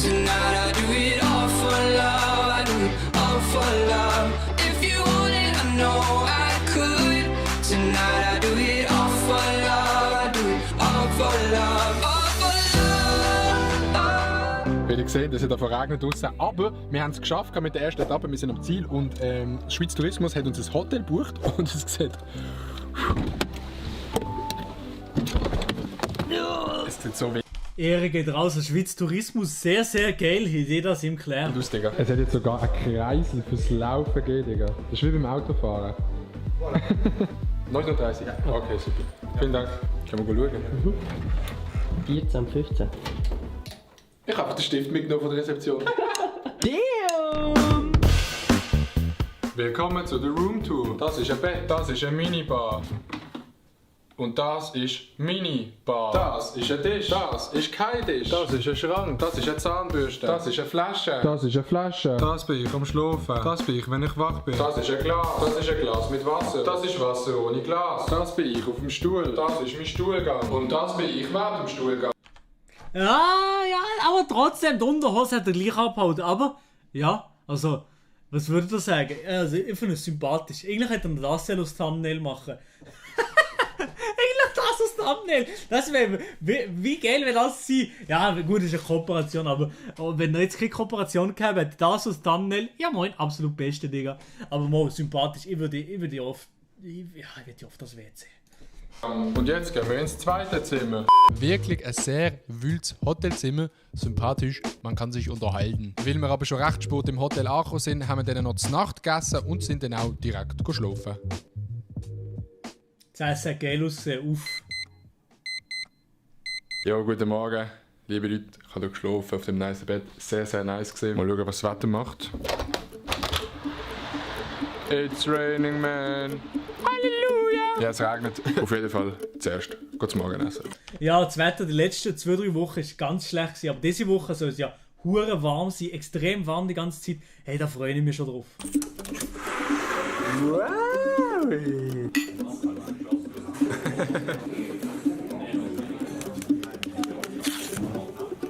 Oh, Gautina morgen. Boah, Papa-mäßig, Gautina. Aber nichts schlägt natürlich ein Kaffee Latte am Morgen, aber Gautina am Morgen, Baba-mäßig. Sind die Renner Gautina oder Ofo? Gautina oder Ofo? Wenn Ihnen jemand Ofo schreibt, dann enttäuscht er mich. Aber es kann natürlich auch sein. Ich habe viel lieber Gautina. Uff. Ofo, Gautina, gar nichts. Ja, komm, Ruben, ganz ehrlich. Ofo, Gautina, okay, ja, das ist schon mehr Gautino-Leute dabei. Ofo, ja, es gibt, ja, Ofo ist auch beliebt, aber ich bin eher Gautina. Gautina weiss. Niki, also wirklich raus mit dir. Morgen Abend ist ich Holz Brätle mit meinen Boys. 28 Grad Beste. Oh, Brätle, ja, vielleicht kann ich diese Woche auch noch Brätle machen. Gautina, ja, eben, Gautina, Beste, Digga. Kuss. Ja, es wird unschärf.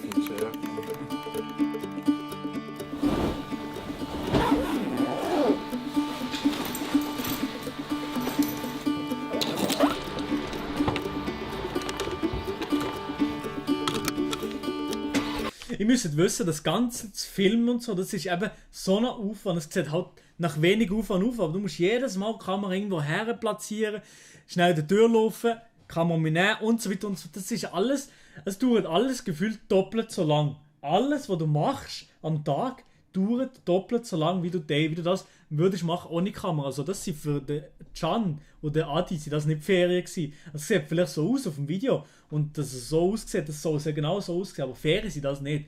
Du musst den ganzen Tag filmen und den ganzen Tag hast du im Kopf, was soll ich noch machen, wie und was. Also du kannst wirklich selten mal zurücklehnen, also wirklich selten.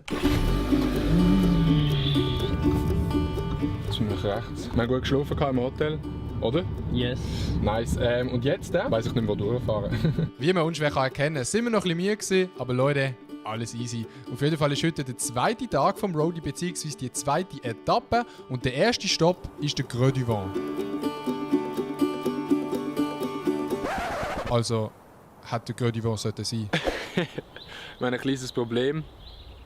Wir wollten gerade zum Creux du Vent gehen, aber sind nicht auf eine falsche Straße gekommen. Aber es sieht verdammt geil aus. Es sieht wirklich, schaut euch das mal an, Leute. Wir müssen jetzt nochmal ganz runterfahren und rundum und dann von der hinteren Seite zum Creux du Vent fahren. Das war ja komplex. Nein, ich bin mit dem Adi auch schon im Creux du Vent und ich bin richtig gefahren, weil ich gefahren bin. Man kennt's. Aber es sieht nice aus. Hey, wie in einem Kinofilm. Know sometimes that it doesn't make sense.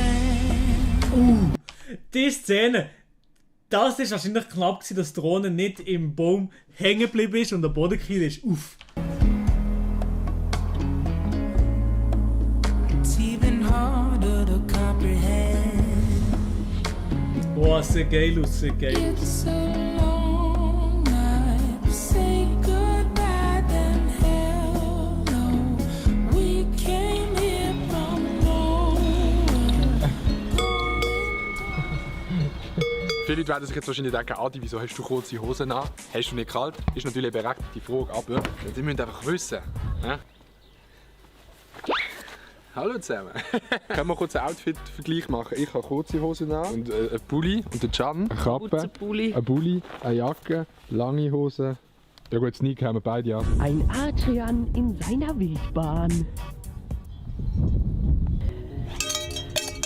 Sie haben wirklich das beste Wetter verwünscht. Sie haben wirklich das allerbeste Wetter verwünscht vom Creux du Vent. Aber vielleicht eben mit dem Nebel und so kann es noch geil aussehen. Und die Kuh, die hat Probleme. Hätte ich auch mit dem Adi. Wow! Bro, ich muss in Adventure Mode gehen. Let's go! So. Boah, das sieht aber geil aus. Bro! Oh, aber schon nur da. Ich könnte da nicht stehen, wo Adi gerade jetzt steht. Ich könnte da nicht stehen. Ich habe einfach zu fest Höhenangst. Oh, das geht so weit runter. Man sieht auch gar nicht, wie steil es hier runtergeht. Holy shit. Es ist einfach so eine weisse Nichts vor dir. Also ich finde vor allem die Aussicht sehr geil. Also so wie schön man die Weite erkennt. Oh, es ist weggegangen dort hinten schon ein bisschen. Oh mein Gott. Oh shit. Alter, da kommt so ein Wind unten rauf. Der Wind kommt so und dann, ich weiss nicht, ob ihr die Wolken da hinten seht. Sehen wir die? Mal ein bisschen erkennt man es. Die ziehen Huren auf, Alter. Wenn du mit der Drohne drüber fliegst, gerade RIP. Wie crazy das aussieht. Und das ist jetzt der Creux du Vent. Man sieht nur Weiss im Hintergrund. Ich glaube, es kommt mit dem Nebel gar nicht so krass rüber, oder? Wie es in echt ist. Weil normalerweise, wenn die Sonne scheint, dann ist echt hier alles voll Leute. Und man sieht auch den Canyon, es ist mega nice. Aber mit dem Nebel ist echt nochmal so der üble Stranger Things Vibe einfach. Der, der sich da vorne ansetzt, der ist ganz wild. Oh, jetzt. Uff, ja, nee, also nein, das könnte ich nicht. So, bei solchen Dingen da, das Zeugs. ich habe einfach, und vor allem es windet noch. Wenn es noch windet, bin ich komplett raus. Ich habe Höhenangst. Habt ihr Höhenangst? 1 in Chat, wenn ja, 0, wenn nicht. Ich habe Höhenangst. Aber hier, ey, ich kann das nicht. Ich könnte das wirklich nicht. Ich war ja mit dem Adi gewesen. Adi schon hier sitzen. Ich bin dahinter, irgendwo weit hinter gewesen. Ich bin nicht dort gewesen. Ich habe Höhenangst. Ich habe Höhenangst, okay. Ja, es gibt viele, die nicht Höhenangst. Es schießt mich an, habe ich Höhenangst. Es schießt mich ehrlich gesagt an. Habe ich Höhenangst. Ich möchte nicht Höhenangst haben. Aber, ja, leider Höhenangst. Leider. Ganz wild. Oh, jetzt sieht man viel. Oh, damn.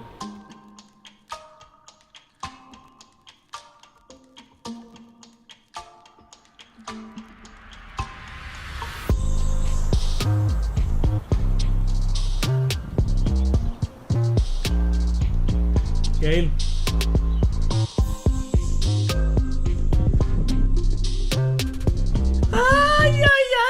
Das kann ich auch nicht. So Zeugs, da bin ich weg. Ja, guck hier. Zum Beispiel hier sitzen. Das könnte ich eben nicht. Ich könnte das einfach nicht. Klar, es sieht geil aus und so, mit dem Kamerashot und so, aber ne.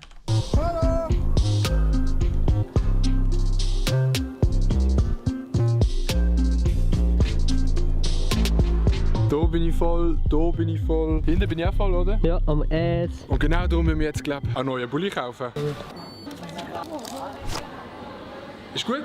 Ja. Und jetzt gehen wir zurück auf Grand Tour of Switzerland. Besser gesagt zu einem kleinen See zwischen dem Genfersee und der französischen Grenze. Lac de Jeux heisst der. Dort soll es anscheinend eine der schönsten Strassen der Schweiz haben. Und die Uhrenmarke Audemars Piguet ist dort erfunden worden. Also für die nicht wissen, was das für eine Marke ist, so ziemlich jeder Ami-Rapper hat eine Audemars Piguet. Audemars Piguet, oder? Audemars Piguet. Oh, aber das sind geile Watches. Warte mal. Audemars Piguet. Ja, was ist? Royal Oak. Das habe ich sogar schon gegoogelt. Uff. Also, die da. Das ist schon sympathisch. Also, da kann man sich schon unterhalten. Aber der Preis, da kann man sich gar nicht unterhalten mit dem Preis. Aber Audemars Piguet, also generell alle Uhren, die von der Schweiz kommen, ist eigentlich ganz, ganz heftig. Aber nice. Und dann ist es passiert. Während Can und ich Drohnenaufnahmen gemacht haben, kommt einfach irgendein so random Dude zu uns. Ich weiss leider nicht mehr, wie er geheißen hat, aber er hat uns die wildesten Stories erzählt. And your lens is it's quite dirty, but it works. Yes, but there is an just here there is Audemars Piguet, and there is all the big, huge watch companies. Where my sister does her apprentice. One day there was Arnold Schwarzenegger that came here just to buy 5 watches for his friends, and it was about 50k for each watch, and it was amazing. Schwarzenegger, well, you know. Yes. He's amazing and things like that. Ja. So ein nice Dude. Er hat wahrscheinlich Französisch können und mit ihm einfach Englisch geredet. Audemars Piguet, Schwarzenegger, er weiß, was eine nice Uhr ist. Er hat einfach Geschichten über alles hier, Digga. Aber jetzt muss ich sein Auto umstellen. Today it's a little bit rainy, but usually it's shiny, it's like paradise on earth, I said you. You're all welcome to visit here. Red Bull? Oh yeah, for sure. And then a sticker. That's my own brand. It's called Be Different. Bye! Legende, der Typ. Sehr, sehr sympathischer Typ. Okay. Ich muss schnell Kamera-Akku wechseln. Sonst ist das nicht gut. Jetzt geht ja sehr lang, Alter. 17 Minuten und dann muss ich noch Elias-Video noch einziehen. 17 Minuten, ich könnte kotzen. Ganz ehrlich. Wir machen nie mehr solche lange Videos, das schießt mich schon jetzt an. Au! Warte schnell. Warte schnell, Scheiße. Habe ich die Kamera kaputt gemacht? Nein. So. Schnell abchecken, ob es laggt oder nicht. Und schnell die Szene wechseln. So. Das laggt nicht. Perfekt. Perfekt, das laggt nicht. Zack. So, jetzt bin ich bequem. Abfahrt, danke. Hat das in den Chat geschrieben. Danke. So, sehr, sehr sympathischer Typ eben, ja. Sehr, sehr sympathisch. So ein geiles Sieg, Alter.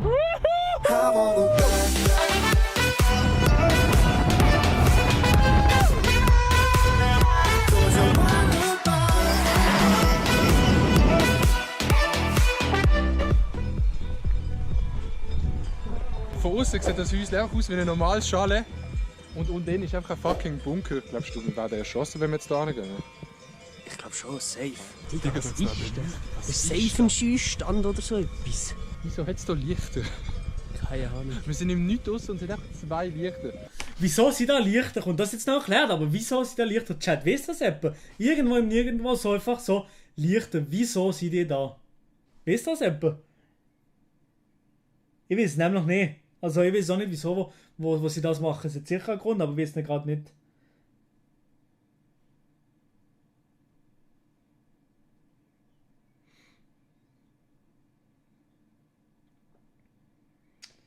Schussstand, damit man sieht. Wahrscheinlich, es könnte wirklich sein, dass es, weil der Bunker ist und wenn die Leute in Not sind oder in einer Notsituation da wären, dass die Leute in der Nacht trotzdem Licht hätten in der Umgebung. Könnte das der Grund sein? Eventuell so etwas? Wenn sich dort unten nicht irgendein Labor befindet für irgendwelche illegale Substanzen oder so, dann weiß ich auch nicht, Digga. Atombomben von der Schweiz oder so. Oder ja, Nachtübungen vom Militär. Vielleicht auch so etwas. Der hat doch unsere Nummer gefüttert. Er hat das Störli dazu gemacht und unsere Nummer gefüttert. Da ist etwas nicht normal. Da ist etwas ganz Komisches im Busch. Hey. Holy shit, Alter. Wir müssen da weg. Wir müssen weg. Oh mein Gott. Schnell schnell weg. Fahr. Scheiße.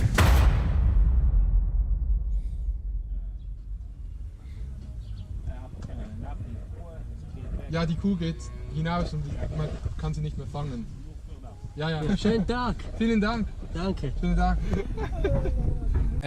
Hat sich dann herausgestellt, dass er unser Nummernschild abgefüttert hat, weil er Angst gehabt hat, dass wir das Türchen von der Kuhweide offen lassen.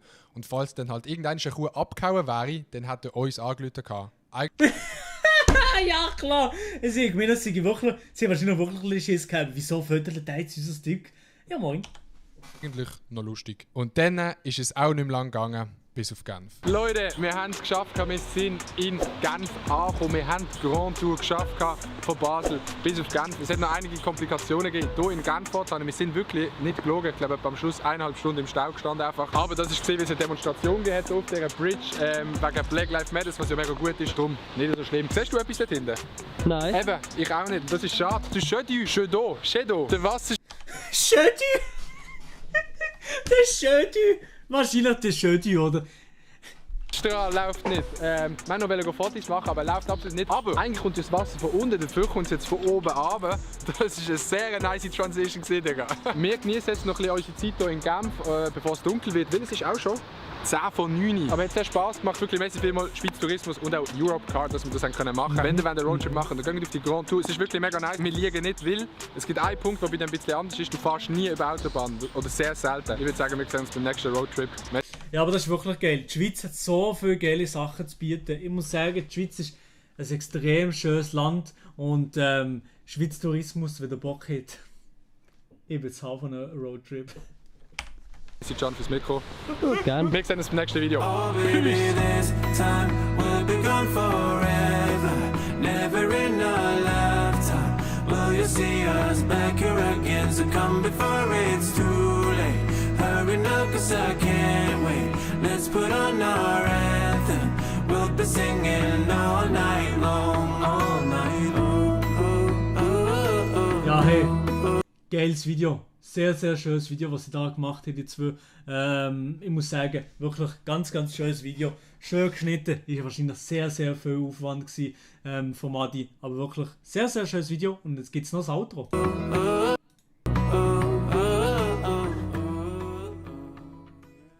Okay, du mitsingen. Ist gut. Ja, nee, geht kein Outro. Das ist das Zeug zu oben, da habe ich keinen Bock. So. Ja, geiles Video. Like ist auf jeden Fall da. Nice, nice, nice. So. Also. Der Adi hat bald 40.000 Abonnenten. Uff. Oha. Heftig, Digga. Heftig, heftig, heftig. So. 205 Likes haben wir. Geil, geil, geil. Ja, liket auf jeden Fall mal den Streamkurs. Geht raus. Ich wollte noch etwas machen. Und zwar, ich muss unbedingt schiffen.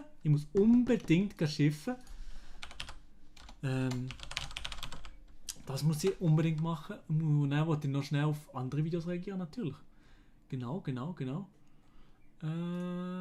Was ist da noch? Ja, ich muss noch schnell Musik übertun und dann gehe ich schnell schiffen und dann komme ich nochmal zurück. Warte mal, was ist jetzt? Ja, wie lost bin ich eigentlich? Wie kann man so lost sein wie ich? Wie kann man nur so lost sein wie ich? Oh, ey, das gibt's doch nicht. So, hier. Okay, hier. Dann ist es gefunden. Oh, danke für die Spende, Team Weibel. Kuss! Oh, er ist auch mit Back in Business, Team Weibel. Auf WhatsApp ist das gewesen, hat mir das geschickt. Okay. Greo, moin. Hey, alle zusammen noch alle, die im Chat sind, Kuss. Also ich muss schnell hier für mehr akustische... So.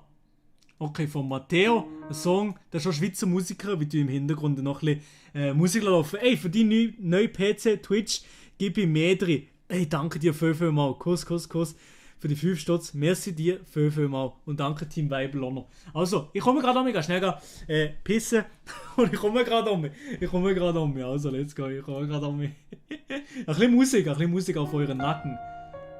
Auf entspannt. So, also bis gerade.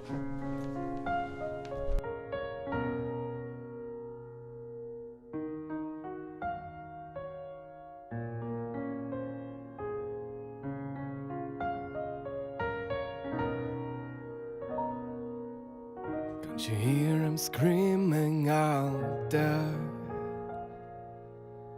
Can't you hear him crying all night long? Can't you feel them, the bombs out there? Took the houses and everything away. I've been sleeping, dreaming of a place called No Island. I've been hoping that one day this dreaming place will come true. Can't you hear them complaining out there? The regional guys above our heads. Can't you hear them crying all night long? Because their dogs passed away. I've been sleeping, dreaming of a place called No Island. And I've been hoping that one day this dreaming place will come true. Welcome true. So.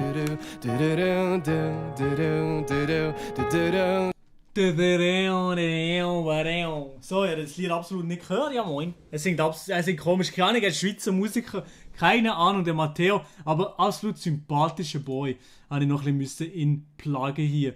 So, hey. Hat ich am Sonntag im Radio gehört. Geil. So, jetzt muss ich etwas drehen, dass ich jetzt in 4 Stunden nochmal schiffen kann. Kappa. So, also. Ai. Wenn machst du einen Stream mit der Vanessa? Ich weiß nicht, sie hat nicht so Bock eigentlich so bei den Videos dabei sein und ich wollte sie nicht auf Krampf in die Videos einziehen, wisst ihr, wie ich meine?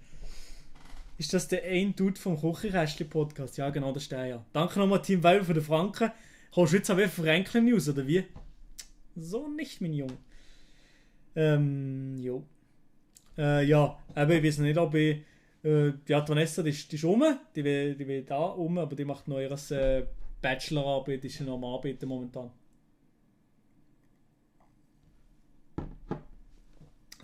Döffli, das Buch Maxi S.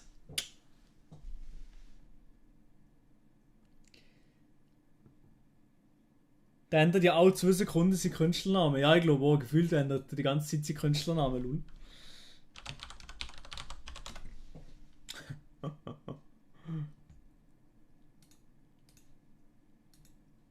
Nochmal 10 Minuten Video. Uff, das wird her. Was ist da mit Frank? Jetzt längt's. Team Weibel. Ich sage jetzt jedes Mal, du tust einfach jedes Mal 2 Franken spenden, oder was? Dann kommst du mit 3 Franken. 5 hat von mir. So. Wie findest du Contra K? Keine Ahnung, ich höre fast kein Deutsch-Rap im Fall, leider. Ja. Macht Vanessa beim Bachelor mit? Nein, sie macht nicht beim Bachelor mit, sondern sie macht den Bachelor in Rechtswissenschaften. Uff. auf intelligent angelehnt.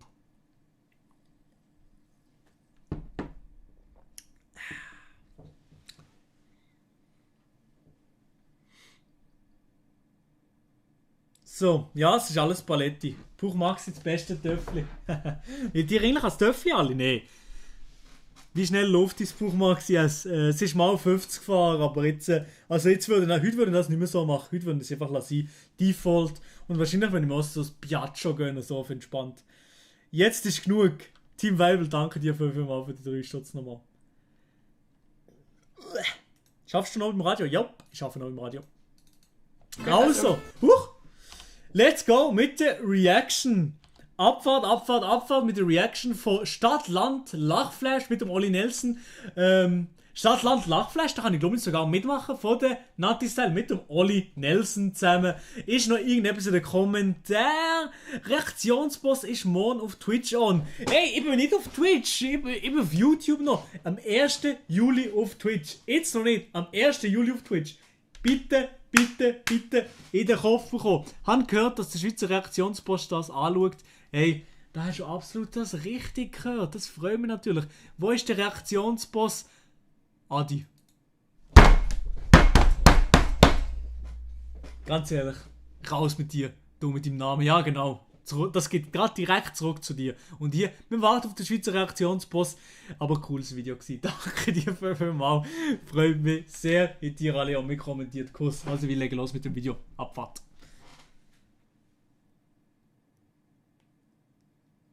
Kein Akku mehr zum Kotzen, der MacBook. Dein MacBook, oder wie?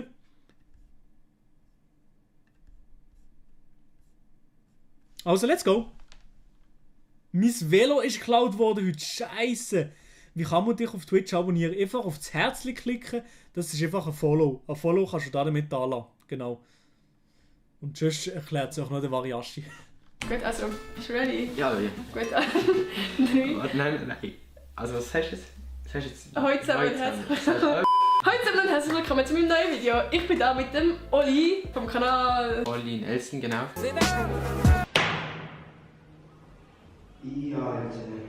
wir machen jetzt zusammen ein Video, wir machen auf seinem Kanal ein Video. Was haben wir mit dir gemacht? Wir haben blind gezeichnet. Das ist auf jeden Fall ganz wild geworden. Das ist mega lustig. Ich verdecke ein bisschen den Olli Nelson, den aufgeregten Olli Nelson. Ich verdecke ihn leider.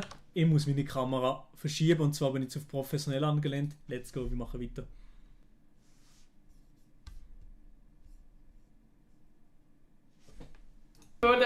Wir haben es noch nicht gedreht, aber ist okay. Ist gut. Was machen wir auf meinem Kanal? Wir machen ein Stadtland Plus. Stadtland, ja. Und zwar nicht einfach nur mit Stadtland Plus, sondern wir machen viel lustigere Kategorien. Die erste Kategorie, ein Grund, warum man die Schule abbrechen soll. Zweite Kategorie, ein Ort, wo man eine Leiche verstecken kann. Eine Leiche? Leiche? Ich weiß es auch nicht. Ich sage Leiche. Ich sage Leiche. Leiche verstecken. Drittens, ein Verhütungsmittel. Viertens, ein Clickbait-Titel. Ja, und zum Schluss ein No-Go beim ersten Date. Es könnte sehr lustig werden und ja, ich will gar nicht so viel abreden, sondern wir fangen einfach mal mit dem Video an. Ja, der Olli Nelson. Und das erste Mal, ich musste lachen mit dem. Und wir fangen einfach mal mit dem Video an. Let's. Wo hat die Premiere? Ich bin immer noch ready. Gut. Let's go! Oha! Das ist gut. Du bist wirklich... Jetzt habe ich mich vorbereitet. Das ist richtig gut. Das ist wirklich gut. Ah. Stopp! F. Okay, oh mein Gott. Stopp! Okay, oh mein Gott. Ich habe so dummes Zeug geschrieben. Ja, keine Ahnung, was jetzt für Sachen. Und ich kann nicht mitmachen, weil das Video würde 10 Jahre gehen wahrscheinlich. Ich bin schlecht in dem Spiel, ich sage es ehrlich. Ich sage es, wie es ist. Ich bin zwar in der Uni, aber der Brain ist nicht so. Wir werden sehen. Okay, was ist dein Schulabbruchgrund? Ich bin Lehrer. Oh, das ist echt gut. Ich habe richtig unnötig für Schule jetzt zu tun. Richtig. Ja, ist gut. Ja, okay. Dann Ort zum Leichen verstecken. Fischlastwagen. Die sind ja so... Kennst du die Fischlastwagen? Die sind so innen, haben die mega viel Eis. Damit es kalt bleibt und dann... Oha! So. Oha! Smart! Ich habe einfach Fluss. Hey, scheiße! Oh, ich bin das nicht gefallen. Was ist für ein Verhütungsmittel? Verhütungsmittel mit F. Fischerhut ist das beste Verhütungsmittel. Beste Verhütungsmittel mit F. Ein Froschtattoo. Was? Ein Froschtattoo. Ach so! Du hast so ein Froschtattoo oder so. Ah, das ist schon recht abtönend. Ich kann Federball. Federball? Ja, vielleicht. Nein, gut, das kann ich gar nicht verhüten. Das hat ja. Ist ja wie das Netz. Das macht eigentlich keinen Sinn. Clickbait-Titel. Viel in den See. Ich habe geschrieben im Wald. No-Go beim ersten Date. No-Go beim ersten Date mit F. Ja, furzen. Ja, nee. Ja, komm, scheiß drauf. Fischmundgeruch. Ja. Ich habe Furzen geschrieben. Warum ist das? Das ist mega basic und gut. Ist eigentlich beides voll ein No-Go. Ja, wenn es dann nice findet so. Ja. Du stehst safe so auf Fischmundgeruch, alles. Zieh dich mal an. Ich bin ja Furzfetisch, das ist so eine Scheiße. Okay. A. Stopp. L. Lol. Stopp. Was? Oha! Okay, ich habe erst ja. 2. Okay, oha. Schulabbruchgrund. Schulabbruchgrund mit L ist. Schulabbruchgrund mit L ist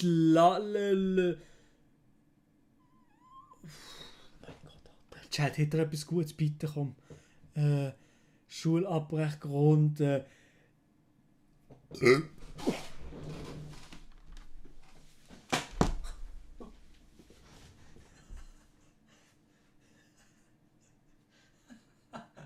Oh Mann. Uff. Ich wollte eigentlich nicht so unhöflich sein. Uff. Chat. Lust auf YouTube. Ja, okay, okay. Okay. Oh, ja, Lehrer. Okay, Lehrer stimmt. Lehrer, okay, Lehrer kann man machen, ja. Ja, moin. Lehrer, okay. Lehrer sage ich, okay. Lust verloren. Oha. Das ist die. Nilay, ganz ehrlich, Livestream von Milo nachschauen. Das ist ein Grund zum Schulabbrechen, oder was? So schlau. Ich habe geschrieben, Lehrerin zu heiß. Hey, ja, die sorry, aber ja. Ja, auf das T-Shirt, auf die Bullig gespritzt. Sorry. Das ist auch gut. Aber ist das ein Grund zum Schulabbrechen? Eigentlich eher nicht. Aber vielleicht ist sie so heiß, Dass du so. dass du einfach denkst, es macht keinen Sinn. Ja, es macht eigentlich keinen Sinn. Also du bist die ganze Zeit abgelenkt und so. Und hast so unangenehm im Sitzen. Weil Irgendetwas machst. Okay, gut, ja. Ort zum Leichen verstecken. Leichenhaus. Gut, versteckst du sie dann dort? Ich kann sie unter die anderen 3 so verstecken. So, dann Ja. fällt es in der Menge nicht mehr auf und so. Hä, hey, wie schlau. Ich habe einen Lastwagen Ja, wahnsinnig schlau. Das habe ich auch geschrieben, aber... Hast du gedacht, das ist zu langweilig, macht eh Sinn. Verhütungsmittel. Lümmel zu klein. Oha! Oha! Es kommt nicht auf den Lümmel drauf an, sondern es kommt auf die Technik drauf an. Ey, Oli, das musst du doch wissen. Du musst das doch am allerbesten wissen. Ich habe nicht. Clickbait-Titel. Lastwagenunfall. Aber das ist nicht... Ist das Clickbait? Nein. Ich weiß gar nicht, das ist eher so viel News vielleicht. Und das No-Go beim ersten Date. Lästige Frage. Hey, du bist so schlau. Ja. Ich kann nicht.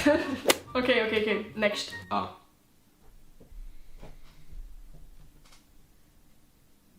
Hä? Aha. Stopp. Jetzt bin ich abgelenkt, ich muss nochmal. Es tut mir leid. A. Stopp. B. Stopp. Oh nein, Alter, ich hab eins nicht. Das ist geil. Okay, also. Schulabbruchgrund. Das ist mega böse. Behindert. Ich habe geschrieben blind. Das ist eigentlich auch Behinderung. Dann Ort zum Leichen verstecken. Bushaltestelle. Ich habe geschrieben Backofen.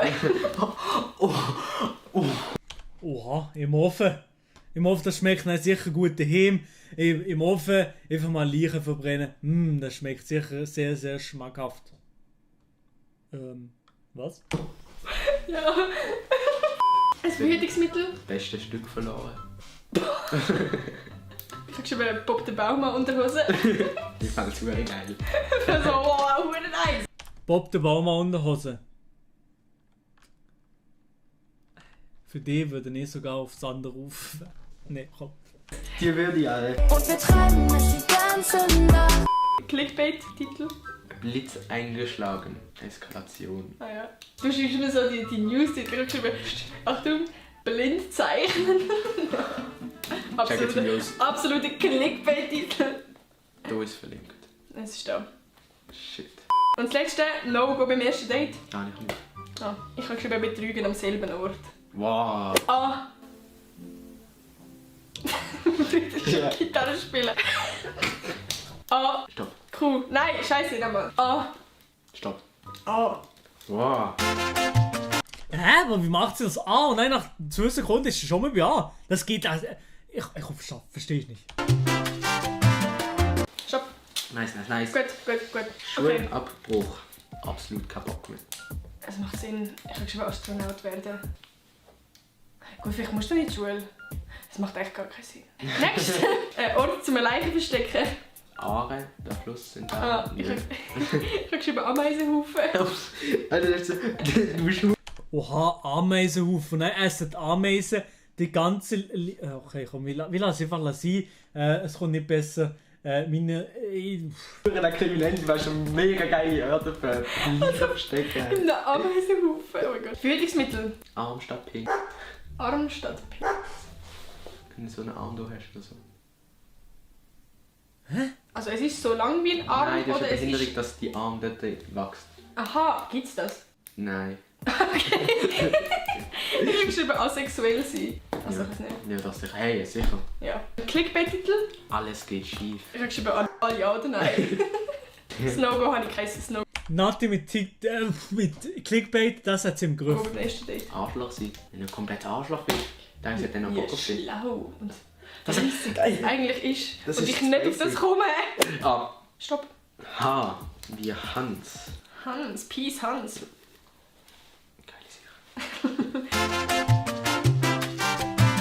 Stopp. Schulabbruchgrund. Pan-Corona. Wow. Ich habe geschrieben, Hausarrest das Leben lang. Ein Ort zum Leichen verstecken. Hausarrest das Leben lang, das hat sich dann zumal der Fritzl auch gedacht. Ist das zu viel gewesen? Ja, ich weiß nicht. Ja, ich hoffe nicht. Hafen. So. Rein schießen in den Hafen so. Ich habe einen Harfe verstanden. Ich habe geschrieben, hinter der Tankstelle. So richtig der Abfall, oder du willst sterben, Alter. Ja. Ein Verhütungsmittel. Ein Haarbusch. Haarbusch. Ich habe es gleich geschrieben. Haar so viel, das Busch. Also ich finde es so ein bisschen also, ja. Weißt du, was ich meine? So, ja, vielleicht hast du ja so viel Haar drin, dass du nicht mal etwas gesehen hast oder so. Dass du nicht mehr durchkommst. Okay. Wir lernen das Thema. Clickbait-Titel habe ich nicht. Habe meine Jungfräulichkeit verloren. Ja, und das No-Go beim ersten Date. Halb angezogen gehen. Ich habe geschrieben, Hosenladen offen. Ein hure No-Go, weil ich will wieder heimgehen. Ah. Stopp. P. Ah. Geil. Wild. Okay, gut. Ein Grund zum Schulabbrechen. Platzmangel in der Klasse, so weißt du. Oh, ja. Und du wirst raus. Ich habe geschrieben, Physikleistungen sind scheiße. Ja. Ein Ort zum Leichen verstecken. Cool. Ich habe eine Plastiktasche voll der Ort. Ey. Du bist so schlimmes Zeug, Alter. Ein Verhütungsmittel. Penis zu gross. Präservativ. Präservativ? Das sagt mir jetzt nicht, dass Nati das Wort nicht kennt. Nati geht in Gimmer und sie kennt das Wort nicht. Bitte Nati, bitte sag mir, du weißt das, was das ist. Oder es kommt da wenigstens in Sinn, bitte. Was ist das? Ein Verhütungsmittel. Vielleicht ist es nicht ein Wort, so, aber es ist ein Ausdruck. Schau da, wenn man Präservativ schreibt, kommt das da. Nein. Ein Clickbait-Titel? Lost, Nati. Also wie lost kann man eigentlich nur sein? Ja gut, scheiß drauf. Paddeln in der Mitte des Ozeans. Periode mit 9, kann ich sagen. Und das No-Go beim ersten Date. Penis auspacken so. Du da, ey. Ja, schon so. Ich habe geschrieben. Aber es kann auch funktionieren, der nackte Mann. Meine Damen und Herren, wir kennen alle den nackten Mann, er kann funktionieren. Polo-Shirt, was sehr eng ist. Last one. A. Stopp. C. Gut, okay. Schulabbrechgrund. Cool sein, so man ist zu cool, um weiter in die Schule zu gehen. Ah, man ist schon. Also zu cool. Ich habe geschrieben, chaotisch in Person. Ort zum Leichen verstecken. Container. Ah, das ist voll logisch eigentlich. Ich habe geschrieben, Kindergarten. Oh, Boah, Alter. Am Morgen kommen die Kinder so in die Schule und dort liegt erstmal eine Leiche. Ja, perfekt. Also wirklich Nati. Five Head. Also wirklich super, super Idee. Also wenn ich das mal würde machen, ich würde auf jeden Fall meine Leiche im Kindergarten verstecken. Pädophile, Alter. Oh mein Gott, als Kind willst du das einfach nicht finden. Ein Beruhigungsmittel. Statt zurückhalten. Ich habe geschrieben, ich kann nicht gut küssen. Ja. Clickbait-Titel. Crazy Clown Challenge. Ich habe etwas mit Clown. Und zwar, Clown steht vor der Haustür. Ja. Ja. Und das No-Go beim ersten Date habe ich nicht. Ich habe über Kaffee ausspölzen. So. Oha, wie schlau. Ich kann nicht auf das Aber stell dir vor, du trinkst so Kaffee und dann musst du so voll ins Gesicht fahren. Das ist voll ungeil. Peace! Habt ihr das schon mal gemacht? Kaffee ausspritzen, so Noch nie gemacht. Noch nie. Das war Peace vor allem. So, das war schon wieder mit unserem Video. Wir haben auf seinem Kanal ein Video gedreht. Ihr könnt jetzt gerne vorbeischauen. Gebt doch einen Daumen nach oben, wenn es euch gefallen hat. Und vergesst nicht mich und ihn zu abonnieren. Und die Glocke aktivieren. Ja, du kannst mal zeigen, wie du das machst. Gut, also, dann sagen wir uns am nächsten Sonntag wieder. Tschüss! Der Olli Nelson absolut aufgeregt, dass mal in einem Video mit dabei ist von der Natalie Style. Aber hey, nice, sympathisch, beide sympathisch. Sympathisches Video kann man machen. Man kann sich auf jeden Fall unterhalten. Like ist da, machen noch 1000 Likes vor. Kuss, Kuss, Kuss, nice. Olli ultimativ lost. Ja, wie lost kann man eigentlich sein?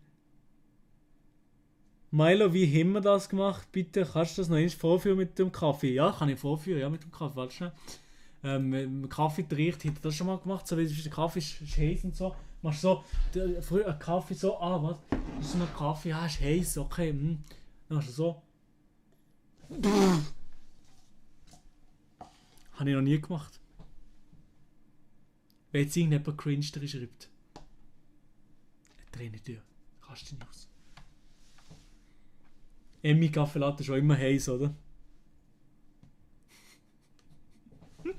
ja, okay, Micha, ich lade dich mal ein, hier auf die Casting Couch.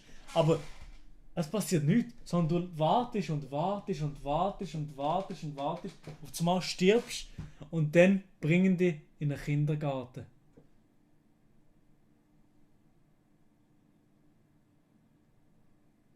Ist kein Witz. Freue mich auf die Einspieler. Ja, das gibt einen Einspieler oder was so? Ja, komm, scheiß drauf. Komm, scheiß drauf. Scheiß drauf. Ey, aber wisst ihr, was wir noch machen könnten mal? Also noch ein Wecker. Monte hat ja so mal Wecker-Sound gemacht. Also, wie kennen alle den Wecker-Sound? Warte schnell. Warte schnell. Hier. Warte schnell. Hier.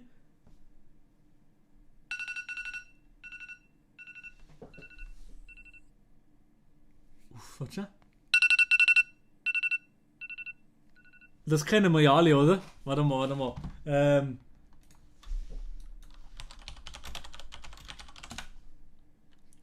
Wecker-Sound.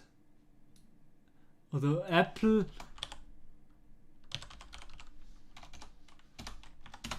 Wake-up-Alarm. Okay, hier. Hallo? Das sind gar nicht die, oh ja, Digga. Ich mache jetzt schnell, warte mal, wir müssen das schnell machen, dass sich das irgendjemand abspeichert oder so. Warte mal. Wo ist das? Hat irgendjemand einen Link oder so, auf YouTube-Link, wo ich das abspielen kann? Hat irgendjemand einen Link so von der da? Oder was ist es? Radar heisst das. Okay, warte mal, ich suche schnell selber. Apple Radar Sound. Hier, ich habe, ist gut, glaube ich. Ich hoffe, es sei der. Hallo? Das ist der, ja. Das ist der. Uff, der nervt schon jetzt. Uff, die Kamera geht aus. Ja, okay. Also. Hey, hallo. Also, was soll ich sagen? Soll ich etwas Spezielles sagen? Soll ich etwas Spezielles sagen? Ey, ein Video ist online von Milo oder so, irgendetwas, so Scheissdreck. Ich bekomme Ohrenkrebs, ja, das tut mir schrecklich leid. Irgendetwas noch sagen. Ja, ich könnte Ihnen etwas sagen, ja. Komm, improvisiere, das ist das Beste. So, also.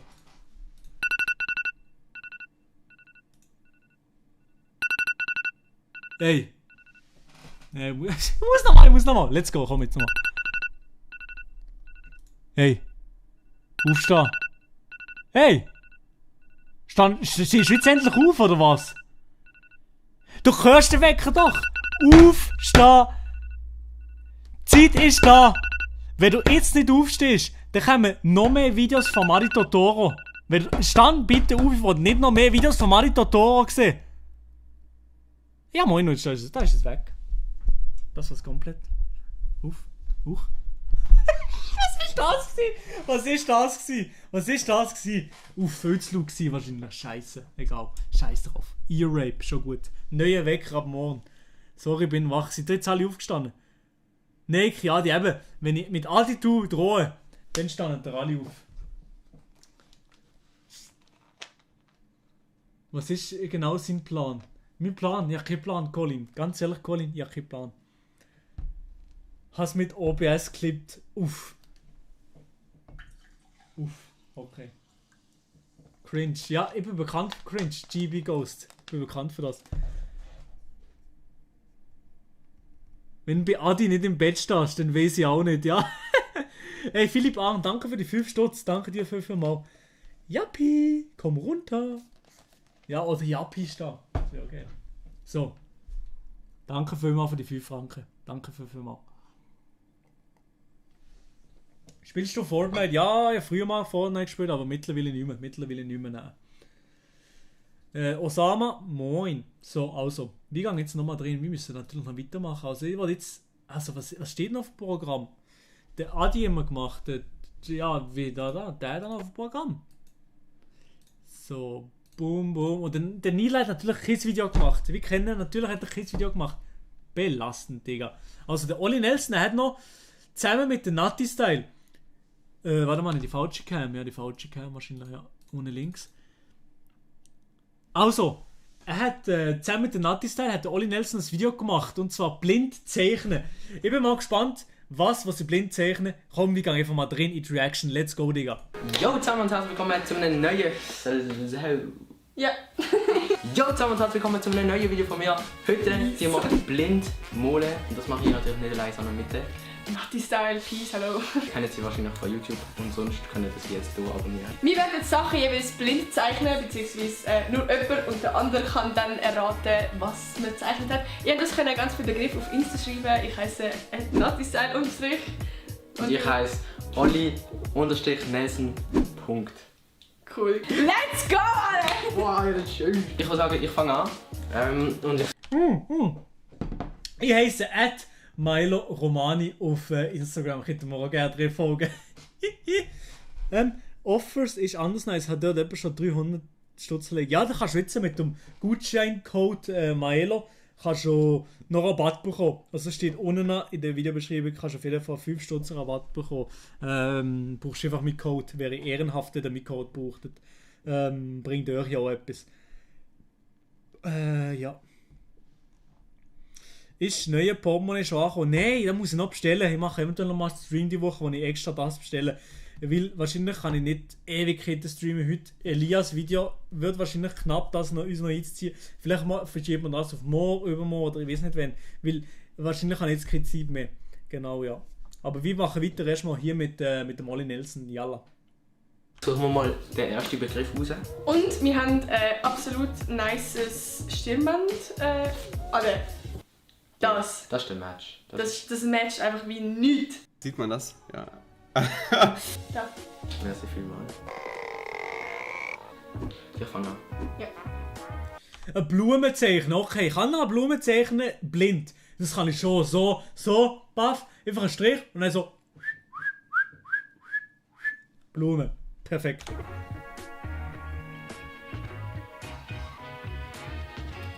Ein Baum. Eine Blume. Oh yeah, eine Blume. Das sieht gut aus. Ja, das ist easy. Hey, das ist richtig gut. Okay, ich glaube, ich habe etwas. Hier zeigen, okay. Oh mein Gott, das ist mega. Warte, ich muss überlegen. Ich bin überfordert.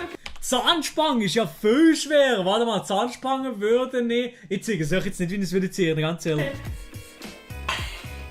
Mund. Au. Lippe. Eine Zunge.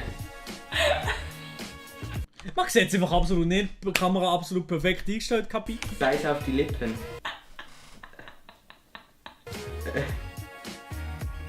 Zahnspange. Ja. Mega gut. Aber das ist ganz lustig. Aber ist mega befordert. Plötzlich kann man so Oh nein, nein, Musik.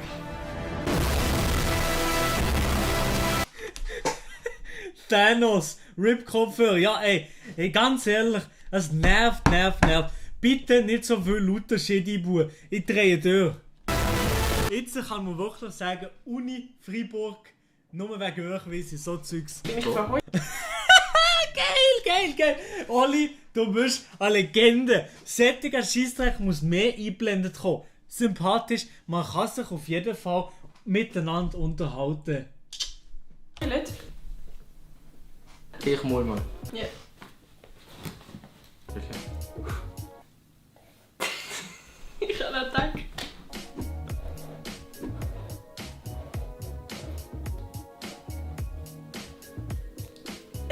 Ein Auto? Ja.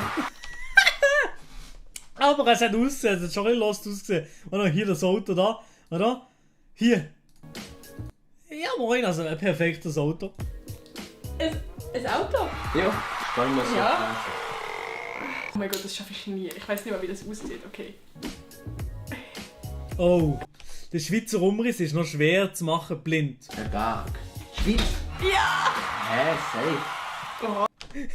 Also die Kameraposition, man sieht einfach absolut gar rein nichts. Perfekt. Aber sonst, nein, er ist natürlich im Eifer des Gefechts, hat er das nicht gemerkt, aber ja, voilà. Ah! Also das, ich nehme extra nicht mehr so easy, weil die sind ein bisschen langweilig. Okay, ja.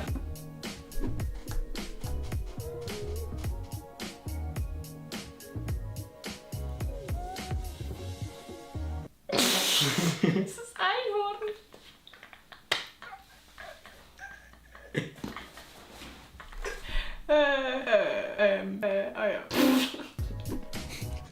Ja. Das ist gut geschnitten gewesen. Staubsauger. Ein Staubsauger zeichnen. Ja, einfach so ein Teil und ein längs Rohr dran. Also eigentlich ähnlich wie bei mir. Fokus ist da, ja, scheiß drauf.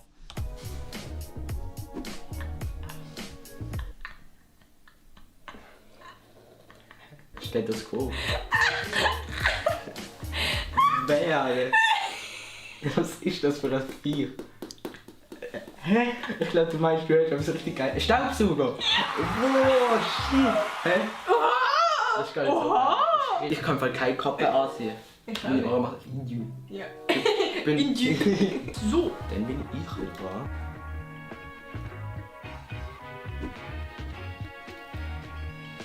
Panzer.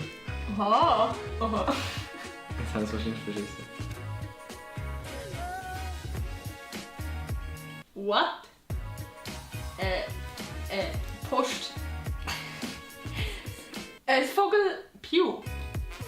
Ein Vogelhäusli. Nerv. Ein Panzer. Panzer, ja. Aha. Panzer, ja. Wie lange die Leitung von dem Panzer an?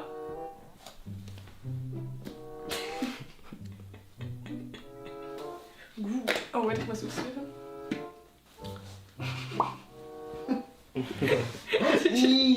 So hat's ausgesehen. Du so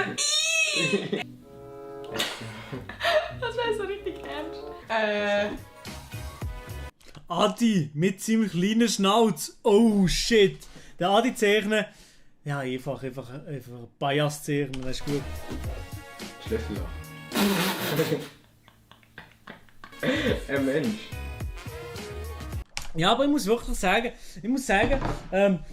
jetzt die Reaction darauf zu machen, ist ein bisschen schade, weil einfach, ja, also ich weiß, er hat es natürlich nicht extra gemacht, im Eifer des Gefechts, einfach das da hier so zu machen. Also ich weiß, dass er es natürlich nicht extra gemacht hat und ich sehe wahrscheinlich extrem angeschissen hat im Schnitt nicht zu merken, oh Scheiße, man sieht ja absolut gar nichts. Aber für mich ist es ein bisschen, ja, wir können ja, ich würde sagen, komm, wir machen mal hier eine kleine Pause mit der Reaction und ich checke es nächste Woche nochmal aus, sein Video, weil, ja, ist ein bisschen schade, sehen muss halt nicht so gut, darum wollte ich aber auch gleich sagen, checkt den Oli auf jeden Fall aus, checkt ihn aus, er ist ein sehr, sehr cooler YouTuber, wir haben ja gesehen, die Memes und so, die er drin geschnitten hat und so, sehr, sehr wild. Ja, checkt ihn auf jeden Fall aus, er hat jetzt so 1000 Abos knackt, ganz geil. Auch sehr, sehr verdient, muss ich sagen. Sehr, sehr verdient. Genau, ja. Oha! Du, Oli und Natalie sind die beiden YouTuber, die langfristig meiner Meinung nach noch das grösste Potenzial haben. Lionel? Was ist denn da los, Digga? Spaß. Ehrenmann. Lionel Ehrenmann. Ich habe lange nicht mehr von dem gehört, schon lange nicht mehr von Lionel gehört. I a joke to you, ja, Lionel, ganz ehrlich. Der seitdem, wo er nur sich aufs Studium konzentriert, ist ein ganz anderer. So. Hallo? Moin. Absolut falsch gedrückt. Perfekt.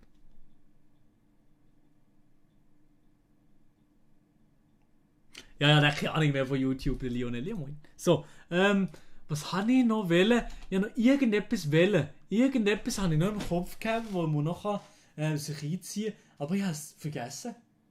Der Lia, ja. Der Lia schon noch, aber der Lia ist halt einfach ein bisschen knapp.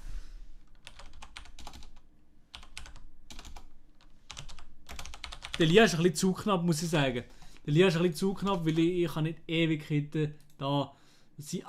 Das vom Silly ist ein bisschen zu lang, muss ich sagen. 10 Minuten habe ich jetzt auch nicht mehr Zeit unbedingt. Aber hey, der Silly, falls dir interessiert sind an YouTube News, also an News von der Schweizer YouTube-Szene, wo hoffentlich eher vorkommen. Okay, ich komme nicht vor.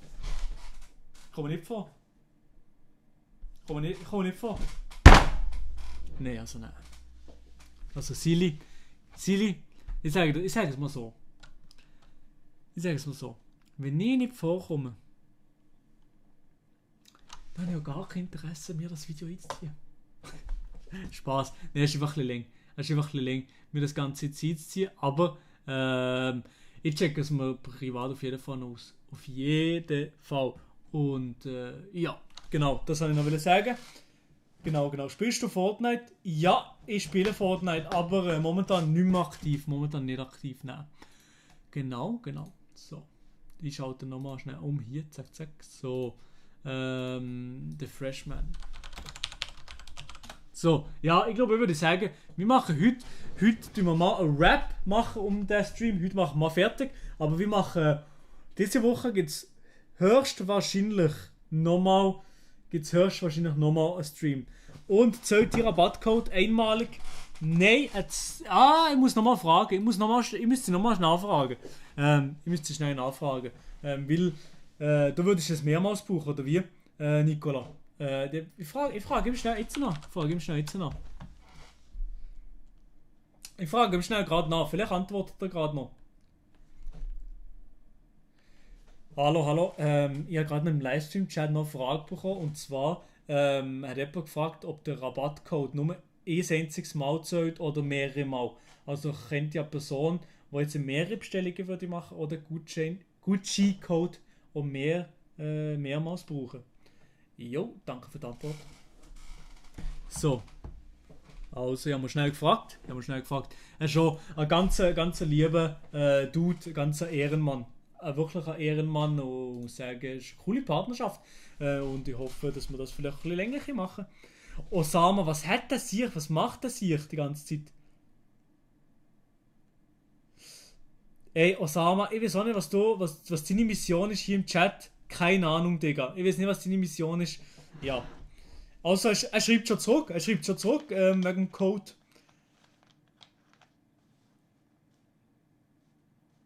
Pro Kunde ist er einmal gültig. Uff. Okay, ja. Einmal pro Kunde.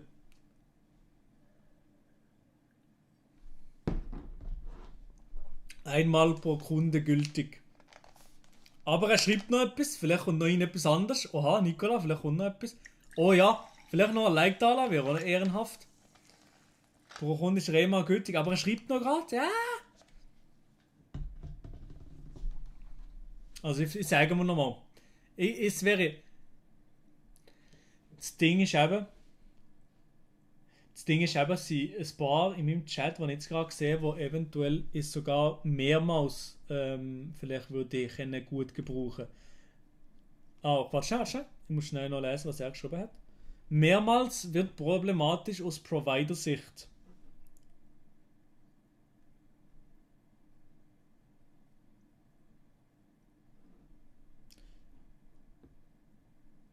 Ja, eben. Es ist ja so. Ne, es ist ja so.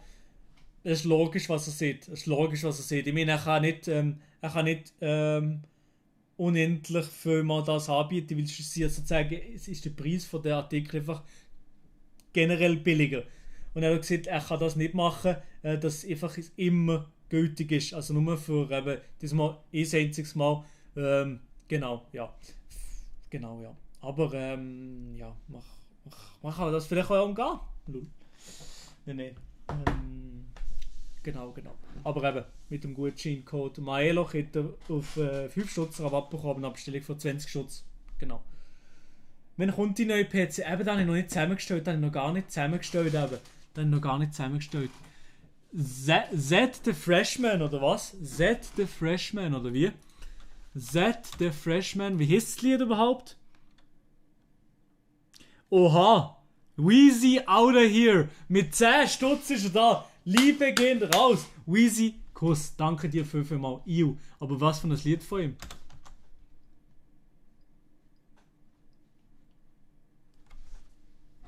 Alter PC verlosen. Wo stellst du den PC zusammen? Wahrscheinlich selber mit dem Kollegen. Der Kollege studiert Informatik und hat dementsprechend einen Plan, wie das Ganze funktioniert. Dann tue ich nachher um einiges billiger. Movie zum Beispiel ist fresh. Okay. Easy.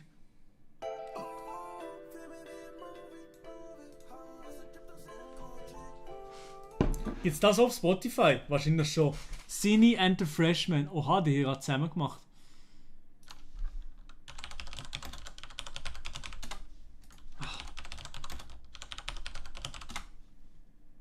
Hier.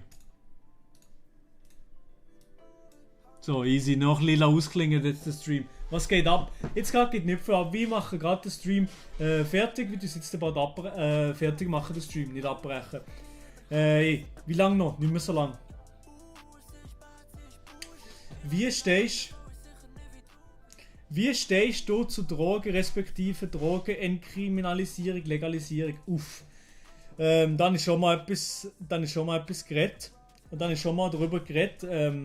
Ich finde Alkohol und Weed und so ganz. Also Alkohol habe ich nicht gegeben und ich habe noch nie Alkohol getrunken. Von dem her finde ich Alkohol irgendwie ein bisschen. Alkohol finde ich scheiße. Aber wenn das jemand macht, ist kein Problem von mir. Aber ich selber trinke Alkohol. Ich tue nicht kiffen oder irgendetwas so. Finde ich Kiffen an sich eigentlich auch nicht nice. Ganz ehrlich, alles, was mir. Ich will gar nicht, dass ich etwas Bewusstseinsveränderndes zu mir nehme. Ich will einfach bei Sinnen sein und komplett mir selber sein. Ja.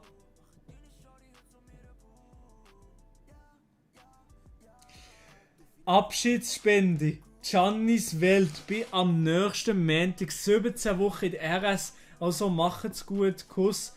Guter Start dir, Milo, bei Twitch. Uff, ich muss sagen, das ist gerade schon ein bisschen schade. Das ist schon ein bisschen schade, musst schon weggehen. Ich hoffe, dass sie es schießen nicht zu fest an, aber vielleicht gibt es dann bei Twitch schon nochmal Streams am Wochenende, da kannst du dann vielleicht dort dabei sein. Genau, da ist einiges geplant sowieso. Die Reaction von Elias neue Video, die machen wir dann auch noch diese Woche mal, aber jetzt nicht, weil es geht zu lang leider. Deine Meinung zu Max Bielefeld? Ich kenne den nicht einmal. Ja, moin.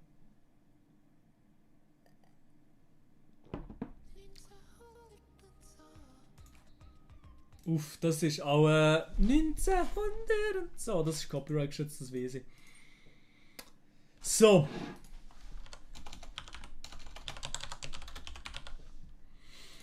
So, wir gehen jetzt gerade noch in Lost drin. Ja klar, lass ich Lost laufen am Schluss. Da gibt es eine fette Party, genau, ja. Ey, also, ey, meine Damen und Herren, heute, also steht eigentlich noch mehrere Sachen an, und zwar eben, es steht noch, Portemonnaie kaufen steht eigentlich noch an, das müssen wir noch machen, zusammen im Stream. Das machen wir diese Woche wahrscheinlich mal, das posten. Und andererseits müssen wir nochmal auf Melias Video reagieren. Mein Name ist Maelov. Sim, Lost. Und ja, that's it. Ja, fang an. GB Ghost, fang einfach an mit YouTube-Videos machen, auf jeden Fall. Wenn machst du das nächste Fan-Treffen? Einmal, wenn Corona vorbei ist. Momentan kommt von mir das nicht in Frage.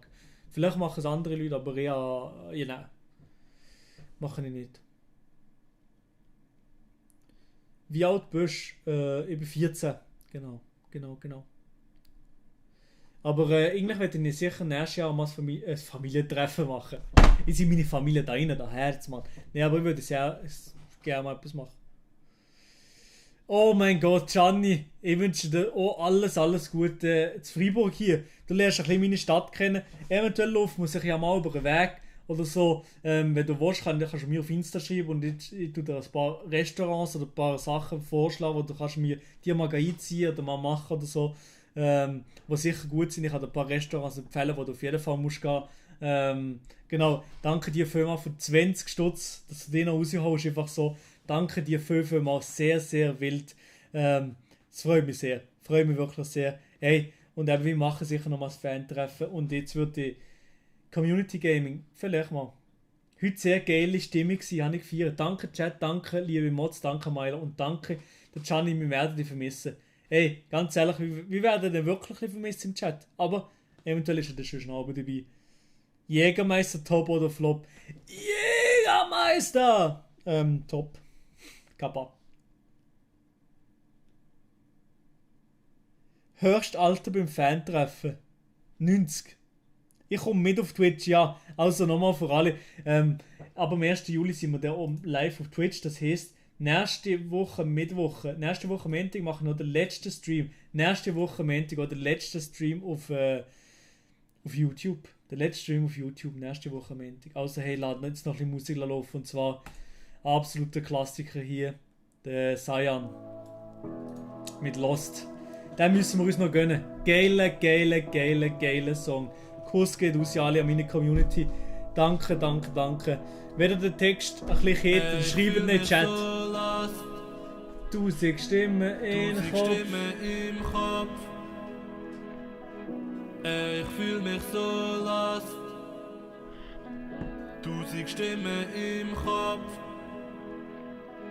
Ich fühl mich so lost.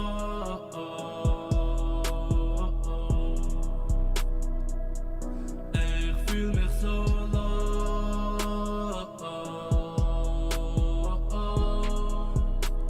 Yeah. Ich fühl mich so lost. Losty Mode in den Chat, immer Mitglieder sind. Losty Mode in den Chat. 1000 Stimmen im Kopf. Ja.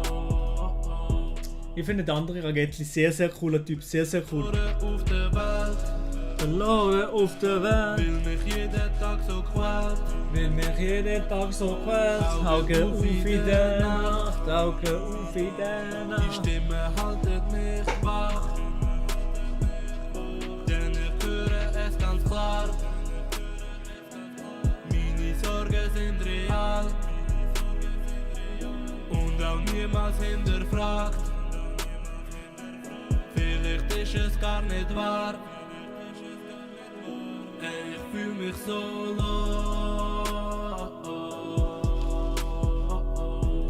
Ey, Real Talk, ja stimmt schon, ich glaube.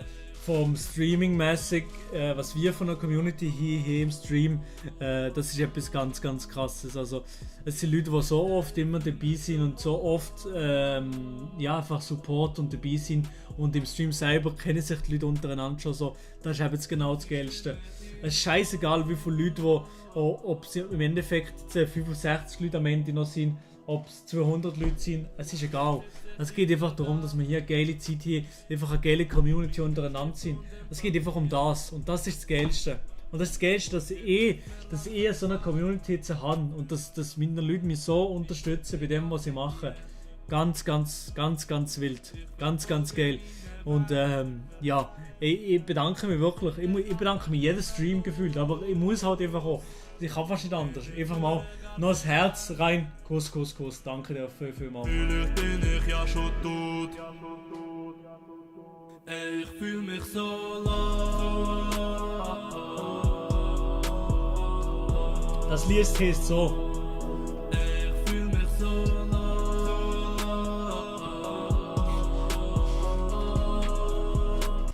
Ganz ehrlich, Mixer ist einfach nur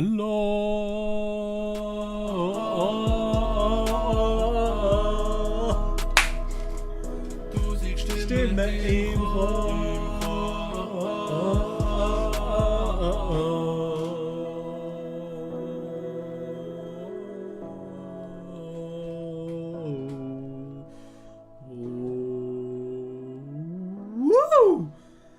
Mixer wird aufgelöst, jetzt ist Ninja back auf Twitch, aber wisst ihr, wer auch auf Twitch ist? Der Ali Totoro, der Mr. Elia und wir übernehmen Twitch und nicht der Ninja. So ein Ding wird das sein.